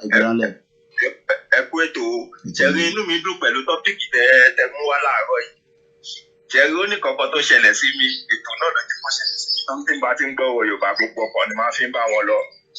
Ohun bí last month àwọn òyà mi ṣe nígbà tí wọ́n wà lórí ṣó tó ti èmi náà wà lórí ṣó yẹn mo wá fẹ́ pé ìkọ́ bíkọ́ mo fẹ́ kí ti underground tó máa jáde mo wá bọ́ síta mo fi meat pie sínú microwave mo fẹ́ wọ́n mẹ́fà àwọn ọ̀gbọ́n mi so pé fi meat pie sínú microwave mo wá jáde wọn á mi kọ́ níta àṣẹ gbogbo bí mo ṣe ń mẹ́kọ̀ níta ohun èéfì ti gba gbogbo inú ilé ṣe mọ̀ pé ní abroad ó ní kí ní alarm kan tó máa ṣe sí fire alarm smoke alarm ibo làlámù ti dùn bí wọ́n máa sáré wọlé báyìí bá rí pé mi kò ń kọ́ ni o mo ń gbé èéfì ti kún gbogbo inú ilé mi kí ni mo fẹ́ fàyọ ní pé kí tó mọ̀ mọ́tò ọlọ́pàá 2 ambulance 2 fire àwọn tó máa ń fa àwọn fire brigade tó máa ń pa iná bíi 3 wọ́n ti kún wájú ilé ẹ̀rù bá ń bà mí pé wọ́n lọ inú mo jáde láàárọ̀ yìí báyìí ìgbà tó máa wọnú ilé ọ̀pá ọ̀wọ̀ pé kí ló ṣẹlẹ̀ mo bá fi sí bí mo yẹ gbé lẹ́nu yẹn wọ́n ṣàwọ̀ ọ̀wọ̀ pé kí ló ṣe ọ̀ rẹ́pọ̀dé nígbà láàmú dídí ìyá microwave kí mo fẹ́ fàyọ ni pé tó bá jẹ́ pé kọ̀ọ̀kan ló ń ṣẹlẹ̀ bó ṣe máa dé náà ni kò ṣe pé mo pè wọ́n ní pé wọ́n rárá lọ sọ fún àti kí ní ẹ̀ tó tún wá ẹni mọ̀ wọ́n ti tún wájú ìpàdé yìí. Kí ló dé tó lè rí bẹ́ẹ̀ ní Nàìjíríà? Kí ló dé tí kò lè rí bẹ́ẹ̀ ní Nàìjíríà? So ọ̀rọ̀ pọ́ìntì tẹ́mi fẹ́ fàyọ nìyẹn nítorí ìtọ́ tó ti ṣẹlẹ̀ sí mi tí mo dẹ̀ ń kó náà dẹ̀ fi ṣe tọ́pìkì ìtòrẹ́ ló jẹ́ ń pè wọlé. Ẹ ṣé gan ni. Thank you very much. That is another eyewitness of the benefit of living in an advanced society. We got a few videos that I still want to play. Let's go straight to another caller. Hello, Roberto. Yeah, Sherry, èmi náà fẹ́ dá sí ètò yìí. Sherry gbogbo nǹkan tí wọ́n ń pè ní security pátápátá kò sí kankan tá a ní bẹ̀ ní Nàìjíríà. Mo fẹ́ fi ìkan ṣe àkàwé nígbà kan ní gbàgbọ́n náírà. problem. Police station is about almost more than 11 miles silly to get central police station. And then what you got on the computer Babu, I zoom on step. So, you maximum security by Nigeria for crime. Even any fire service, are part of security in somebody want to see. Those are security operatives. So, in Lunia for work, we have to break it. And moving so far when you enjoy, you don't need soldier Halemon, Bubu, Shibadi. I will come in what to get need to get by Jacket for no what's the right last of doing my pony. I became fully bad to that. You were to tell any man who could live at our people, don't bear with your life. So, young when you're also to one day, the Mama look for you bed. But not it could be me, Mary, Sima, once in a day. So, all these things, they dwell on what about my or lay at the coward that of one, Luma, people. We should stop. We should stop this fear and all this kind of something. I don't do your law. I got to my trick to fuck up more and Losile Ponica to Losile and Oban. I won't buy the one, I won't do one, I won't put out that one. But move on the all right. Total disintegration of Nigeria is what we are discussing, part 110, part 110. Plus 447594050979. Info Yoruba koikimedia@gmail.com. If you have any information that you'd like to share with us, you are more than free to send it to me. Be it politicians, businesses across the country or outside the country, their properties, their wealth, where they've kept it, you can send it to us. We are also warning a lot of. We have another call coming from Lagos. Hello. Ekaro Baba. Hello. Ekabo Soreto. Ekabo. Àwa nìyẹn. Ọlọ́run àkókò fún wa ṣe lágbára Ọlọ́run. Láìpẹ́ láì jìnnà. Ṣé rí nǹkan tí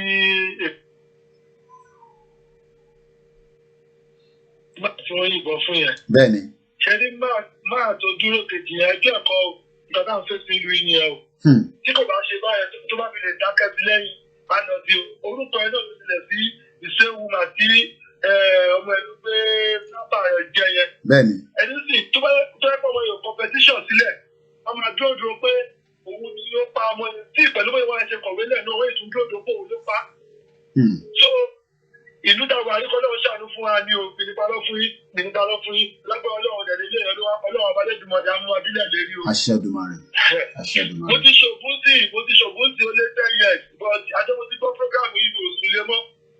Mi ò súnlé o ẹni bá kọlù ló kọlù ọ̀rọ̀. Bó ṣe rí nìyẹn. Ọlọ́run ẹ̀gbọ́n mi parọ́ fún yín. Because ẹ mọ̀ pé iṣẹ́ tẹ̀yìn ṣe ẹ ti ṣàlàyé fún wa ní the last time. Ẹ̀yin tẹ̀ ń wa tipa tẹ̀ ń káàkiri ẹ gbọ́dọ̀ má gbé kan sára torí àwọn Fúlàní ó ti lọ. Tí àwọn Fúlàní fẹ́ àtáàkì ẹni tó ń wa tipa káàkiri kò ní gbé kan sára. Yes, the rally will hold in different countries.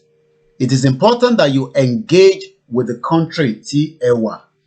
Ibi táwa máa ti ṣe ní UK kọ́ lẹ́yìn máa ti ṣe ní France. Ibi tó ti máa ṣe ní Germany kọ́ ló ti máa ṣe ní Canada. Àwọn tó wà ní Canada ẹ̀mùkún máa ń pín káàkiri ni. Ibi tó ti máa ṣe ní Kenya yàtọ̀ sí ibi tó ti máa ṣe ní Ghana. Olúkálùkù ló ní sport ìtọ̀dọ̀ tiẹ̀. Ẹ já lọ sí ọ̀dọ̀ Àkànjí tó nà fi dá sétò ó yá gbéra ńlẹ̀. Ẹ káàárọ̀ sà. Ẹ kú ètò sà. Ṣé rí yẹ́sà àwọn ẹ̀yin àgbàlagbà sọ pé ẹni a máa ń pè mọ́ ni a kì í pè gọ̀. Pẹ̀lú ẹ̀mí sọ̀rọ̀ Rwanda náà. Rwanda 20 years ago, genocide ṣẹlẹ̀ ní Rwanda. Lọ́wọ́ pàṣẹ sọ̀rọ̀ ẹ̀sìn Rwanda ti ń produce mọ́tò. Rwanda ló ní ti Africa lọ́wọ́ yìí. Economy wọn ti grow. So to me, yes sir, mi rò pé it's a very reason for us to be fearing. Because the more that wáyé àwọn wèrè yìí, the more tó ṣe máa ní power sí lórí wa o. Ẹ̀dójú àwa gbọ́ fúnra là ń fún wọn ní agbára. Mo wo bí ọ̀kan ní àná ní Facebook ní Edo State Government sọ wípé Fúlàní gbọ́dọ̀ rìn lóru. Bọ̀bọ́ yẹn kó máa lu ẹ̀ lọ sínú fáàmù èèyàn kan lóru. Ó jẹ gbogbo oko máa yẹn. Ìgbà tó jẹ oko máa yẹn tó ọwọ́ bá. Ìgbà tó ọwọ́ bá ẹ wá mú ẹ kọ̀ fún nígbà tí kan ọyọ kan ṣu ẹ̀dẹ̀ lọ sí police station. Lọ́dọ̀ Fúlàní ẹgbẹ́ ẹ jọ tó bá fún èrè lọ́kọ́ ṣé ọ̀dà rẹ̀ kó ló máa roko sí ni. The next thing tẹ́mi ló gbọ́ yẹ kọ́ ṣe ń bẹ̀ ọjọ́ kọ́ pa wèrè yẹn síbẹ̀ lẹ́sìn kọ́ pa wèrè yẹn síbẹ̀ because the mọ́ta yín fi ẹ̀wọ̀n ó fún wọn lágbára sí concerning the October 1st kóníkálùkù lọ múra sára ẹ̀ o ní Kẹ́nyà tá a wà ń bí àwọn èèyàn ń lo iṣẹ́ o ẹ̀gbọ́n àwọn èèyàn ń lo iṣẹ́ ní Kẹ́nyà yìí mo bẹ́ẹ̀ kọ́ sọ̀rọ̀ lánàá sọ wípé oníkàwé fẹ́ lọ sí embassy ó ní nǹkan tó ń máa lò nǹkan tó ń fẹ́ lò tó jẹ́ spiritual stuff òun nítorí ẹ̀ pé Nàìjíríà ó wà nulẹ̀ ẹ̀gbọ́n mo ń sọ ọ̀bọ̀dá Philip ẹ̀gbọ́n yẹn sọ fún mi pé ó ní ìgbàdí ayẹta onípẹ̀rẹ̀ àti gbogbo yẹn sílẹ̀ àní láti máa sọ gbogbo yẹn ṣàfi gbogbo yẹn sílẹ̀ kólúkálukú ṣàlọ́dìra ètò ìṣèkókó jù nìyẹn so kólúkálukú lọ dìra. ẹni yìí tó bá ń gbọ́ mi ẹjọ́ because àwa lè sọ pé afẹ́ bá wọn ṣe ní ìrọwọ́rọsẹ̀ kọ́ ọ̀bẹ bá fa wàhálà ẹ̀mí ẹnìkan kò ní bọ́ ní agbọ́rọ̀ Ọlọ́run àwa tí a ṣe wàhálà Odùduwà Republic àwa náà la máa jèrè lágbọ́rọ̀ Ọlọ́run. All right, let's take another call. Let's go straight. Okay, I have said if you call and there's another noise at the background, that means you are not following us and there's no point. We will disconnect. You will have to call back again until there's clarity. But you hold the call for the time being. Let's roll a couple of videos that I've prepared as well for this morning broadcast.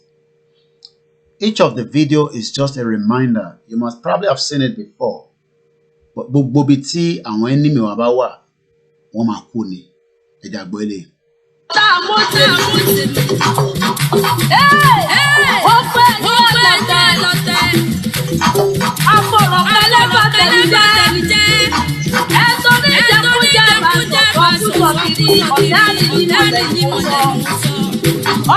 àríyìn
that is for all our enemies that have thinking that this Odudua will not come.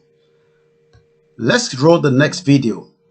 Once again, a very good morning, and we are getting closer to the end of today's broadcast, but we still have a few more videos.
The last 72 hours have been a lot for those that have been following what is happening within the Yoruba World Congress.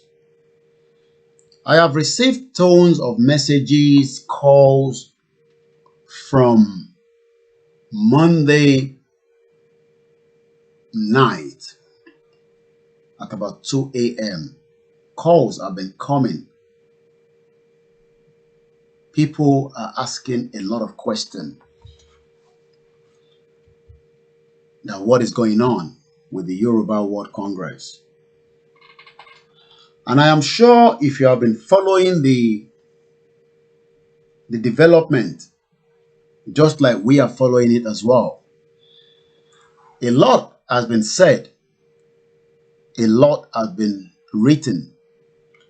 But our job as a media is to go with what is out there from the organization point of view.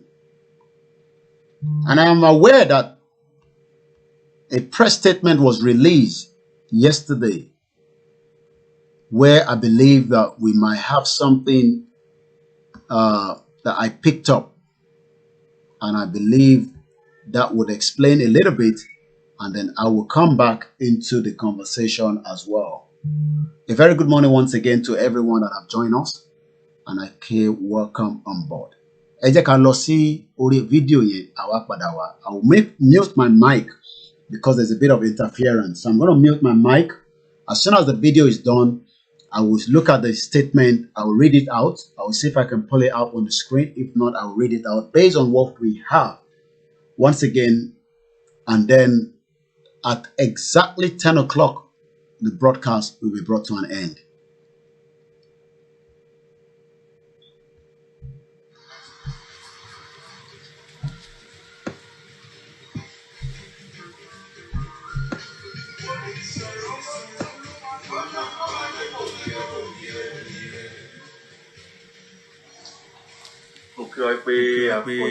ọjọ́ méjì ọjọ́ mẹ́ta eléyìí ni àtúpalẹ̀ ìpàdé oníròyìn eléyìí tí ó wáyé ní ọ́fíìsì ti Yorùbá World Congress eléyìí tó wà ní Bódìjà yẹn ní ìlú Ìbàdàn níbi tí Dr. Túndé Hamsat eléyìí tí wọ́n ti ṣe alákòóso ètò ìpàdé ti oníròyìn ti ẹ̀ní. Mo mọ̀ pé gbogbo wa ni a ti ń dúró tí a ti ń retí pé kí ni ó ń ṣẹlẹ̀ ní ti ìgbọ́nà ti Yorùbá World Congress ní pàtàkì jùlọ ti awuyewuye eléyìí tí ó jáde ní àná níbi tí a ti rí àwọn àgbà ẹgbẹ́ Yorùbá World Congress èèyàn bíi mẹ́rin eléyìí tí wọ́n ti kéde ìyọnípò ti Professor Banji Akintoye. Ìdí nìyí tí ìpàdé oníròyìn ṣe wáyé lénìí eléyìí tí a ṣe ní èdè òyìnbó tí mo fẹ́ ṣe àtúpalẹ̀ rẹ̀ fún wa láàrin ìṣẹ́jú méjì ní èdè Yorùbá.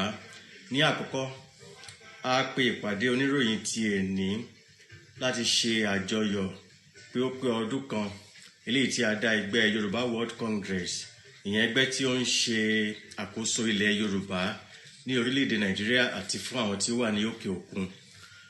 Ìkejì, láti fi hàn gbogbo ọmọ ilẹ̀ Yorùbá pé kí ni ohun tí ó ṣẹlẹ̀ eléyìí tí ọ̀pọ̀lọpọ̀ ti ń pè pé nípa ìyọnípò ti Professor Banji Akintoye.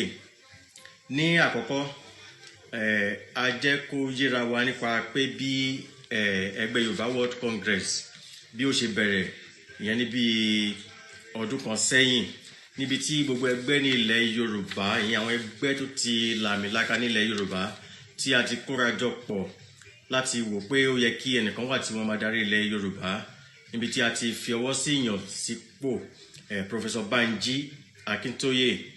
A ó rí pé èèyàn méjì ni wọ́n dábàá nígbà yẹn.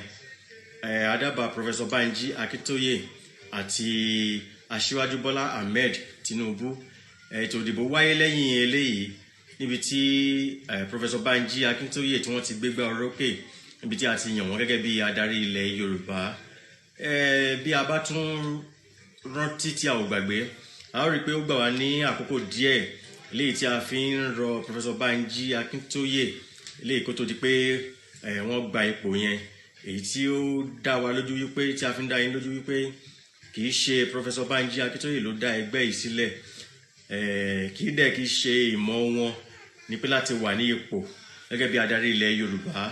A ti gbé ìgbésẹ̀ yìí tán kí ó tó di pé Professor Banji Akintoye kó tó di pé àwọn gan mọ̀.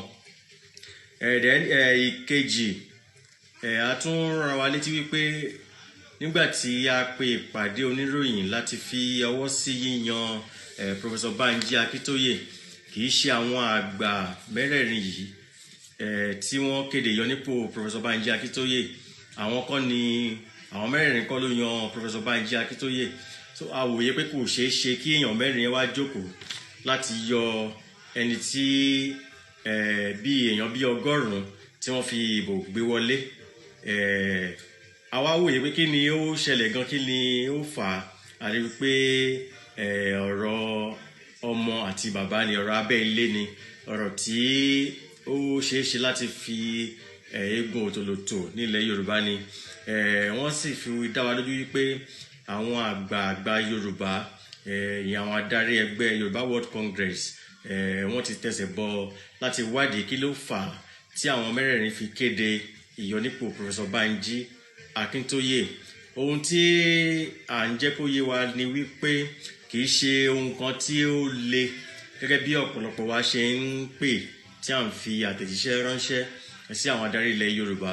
Kì í ṣe nǹkan tí ó le. Jẹ́ kí a fọkànbalẹ̀. Ètò tí ń lọ lábẹ́rẹ̀ láti parí awuyewuye tí ó jáde ní bí ọjọ́ bíi mélòó sẹ́yìn nípa yíyọ Professor Banji Akintoye jẹ́ kí a fi ọkàn balẹ̀ ayẹyẹ ọdún kan eléyìí tí adá ẹgbẹ́ Yorùbá World Congress sílẹ̀ àkànṣe ìpàdé ráńpẹ́ lórí ẹ̀ lẹ́nìí ni nígbà tí a bá fẹ́ ṣe àjọyọ̀ rẹ̀ a ó kéde rẹ̀ síta èyí ni kókó ohun tí ìpàdé oníròyìn ti ẹ̀ní eléyìí tí ó dá lórí ìyẹn ni mo ṣe àtúnpalẹ̀ rẹ̀ fún wa ìyẹn ní èdè ti Yorùbá torí pé èdè Gẹ̀ẹ́sì ìyẹn ni Dr. Tunde Hamsat tán fi bá àwọn oníròyìn sọ̀rọ̀ ṣùgbọ́n kókó ohun tí ìpàdé yẹn dá lórí òun ni mo sáré sọ fún wa láàrin ìṣẹ́jú péréte ní ìparí gbogbo àwa olùdarí ẹgbẹ́ àti àwọn ẹgbẹ́ àgbà ilẹ̀ Yorùbá eléyìí tí wọ́n péjọpọ̀ lénìí sí ìpàdé oníròyìn tẹ̀ní àtúwá fi àtúnfọwọ́ sí ìyẹn yíyàn nípò Professor Banji Akintoye mo fi ń dá wa lójú pé Professor Banji Akintoye àwọn náà sì ni olùdarí ilẹ̀ Yorùbá àti olùdarí ẹgbẹ́ Yorùbá World Congress ní tilé tòkó eléyìí ni àbájáde ìpàdé toníròyìn tẹ̀ní orúkọ tèmi ni Honorable Káyọ̀dé Ògúnjìmí tí mo jẹ́ olùdásílẹ̀ àti adarí ẹgbẹ́ Yorùbá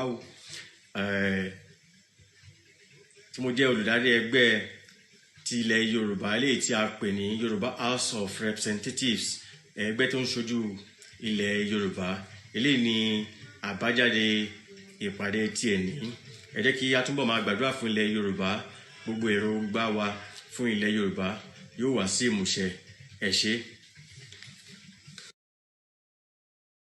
And that, I believe, has explained everything that everybody needs to know regarding the incident or rògbòdìyàn tí ó ń lọ lórí Yorùbá World Congress.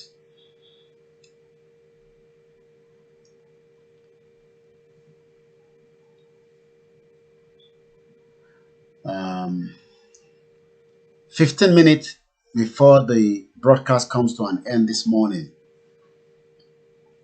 Like I said, quite a lot has been discussed in the last 72 hours. Last is Monday, today is Wednesday. But I'm sure now that maybe these will reduce the tension. One thing I've always said, and I'll continue to say, is let us have so many options on the table.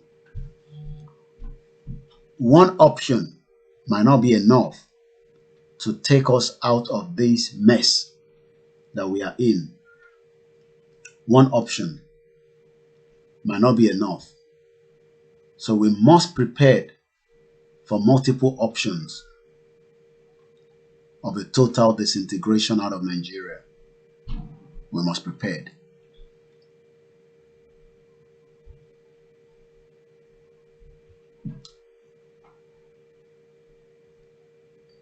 I'll be back on Niger Voices as we continue to engage ourselves on the Star Radio at 6 o'clock this evening.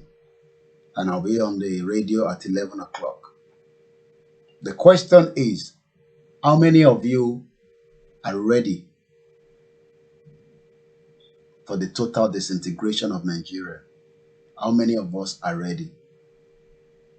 Are we all just going to be sitting down on the social media and say we are ready? Or we are truly ready to stop and save lives because you are going to be the next victim? We are already surrounded, and I will advise everyone. This is Idi Araba. This was a picture that was sent to me and the video last week. And tó bá lọ síbẹ̀ nísìn, wọ́n kún bẹ́ẹ̀ bí ewé rúmọ̀. Bó ṣe wà ní Idi Araba lọ́wọ́ l'Agége. Some people might say, hey, ibi Nigeria ni wọ́n. Really? They are Nigerians. Okay. But all I will advise you is, the guy on the left-hand side, we're told this gallant Makoko vigilante, kò sẹ́ni tó mọ ìran ẹ̀. Gbogbo àwọn tẹ́ ń wò tó ń gbọ́n ọ̀kadà káàkiri gbogbo àárín Èkó yìí, ǹjẹ́ ẹ mọ bàbá wọn ṣá? Ta ló mọ family wọn? Ta ló mọ̀ wọ́n rí? All I will say is be security conscious. Do not be the next victim. Because if you are the next victim, two things that Nigerians are always good at saying is RIP. God will forgive you. God will judge. But we can stop all that nonsense before it's too late. I don't know the situation with the girls in Lebanon. Let me see. I know one of them. Okay. Let's make it quickly because we haven't got time. Yes, you know, I don't know.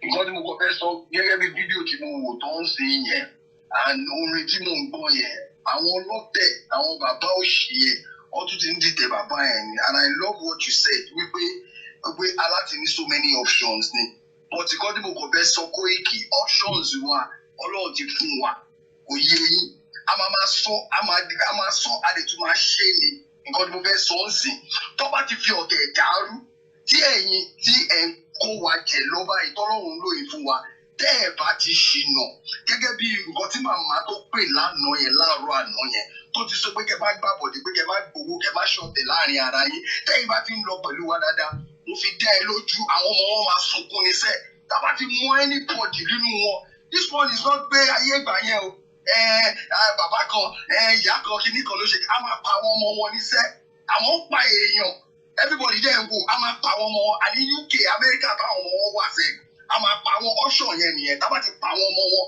mo sọ fún ẹ Koiki tá bá ti ń kún àwọn ọmọ wọn tá ti ń pa wọn dànù àwọn ìyàwó wọn máa sọ tá bá ti kún ìyàwó wọn náà ṣe kọ́ kidnap ìyàwó ìkọ̀kọ́ ni wọ́n rí tó bá ti kidnap wọn tó pa wọn wọ́n máa mọ̀ this time around options wà option gidi ni mo ti sọ fún ẹsẹ̀ option gidi nìyẹn tó bá ti lè mess up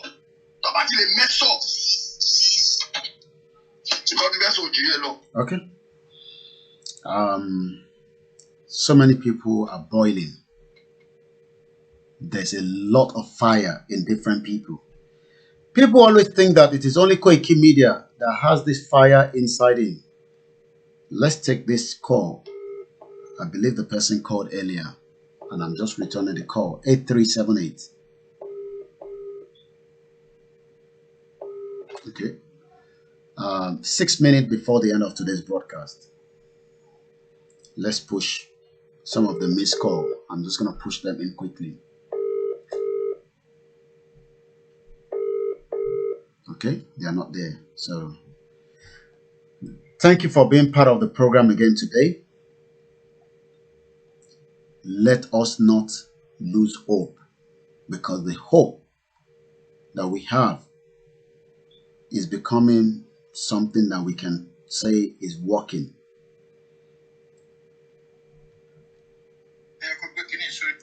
So, that is what I would say, that Nigeria is at the verge of breakup. This is part 110. There was a video I wanted to play, but I'll leave that for another day.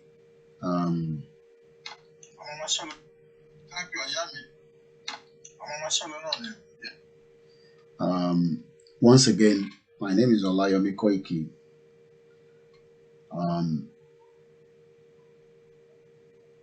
Nigeria that we are looking at, as big as it is crumbling very fast. But we want everybody to be security conscious. We want you to be very, very security conscious. Every one of you. And to as may God, think otherwise before it's too late. And to gun okada in Nigeria,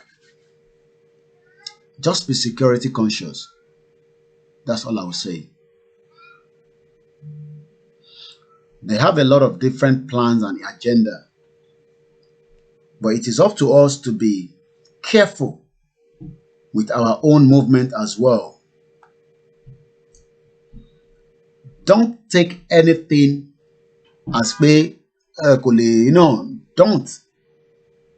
We must review our security around our houses, our movement, because these are people that know you and they've been with you for a very long time.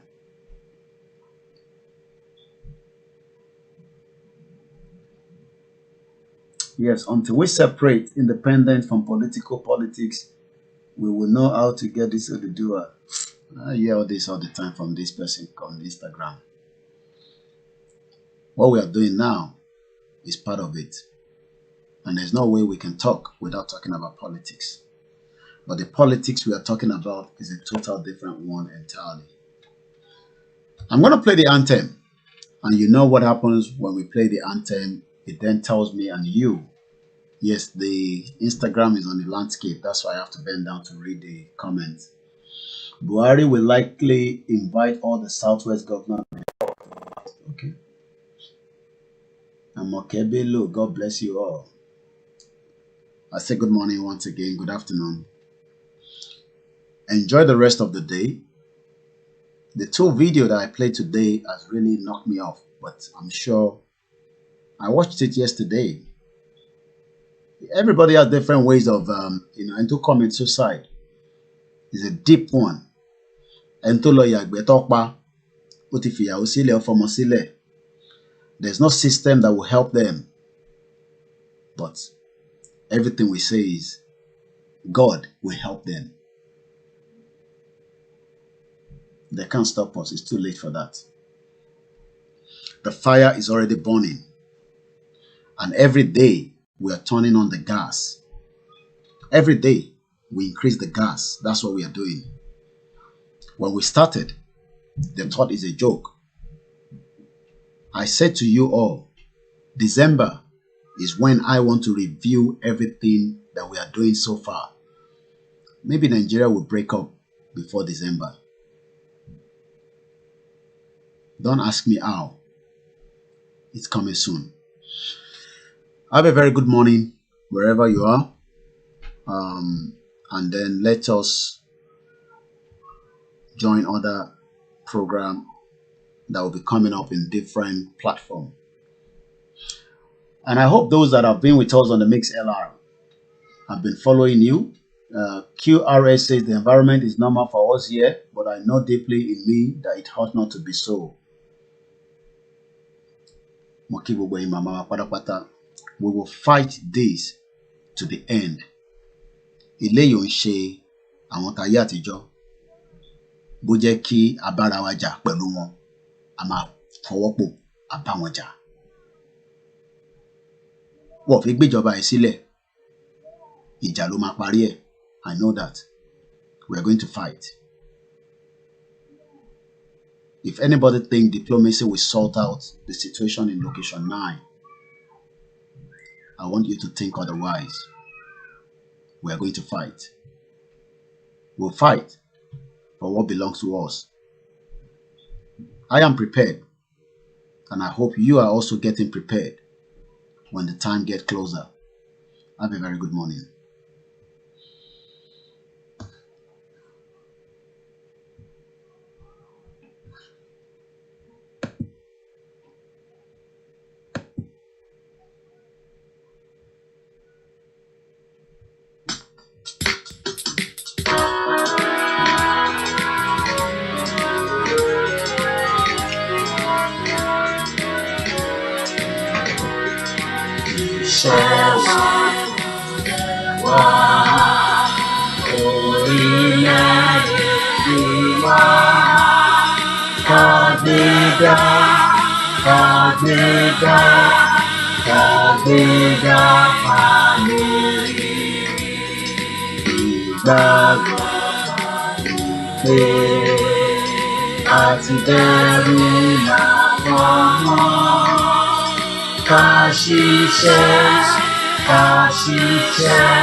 àtọ̀run tó dára. Ọmọ òye bọ́ sí fún ẹ̀tọ́ rẹ̀. Ìwọ ni ìmọ́lẹ̀ gbogbo adúláwọ̀.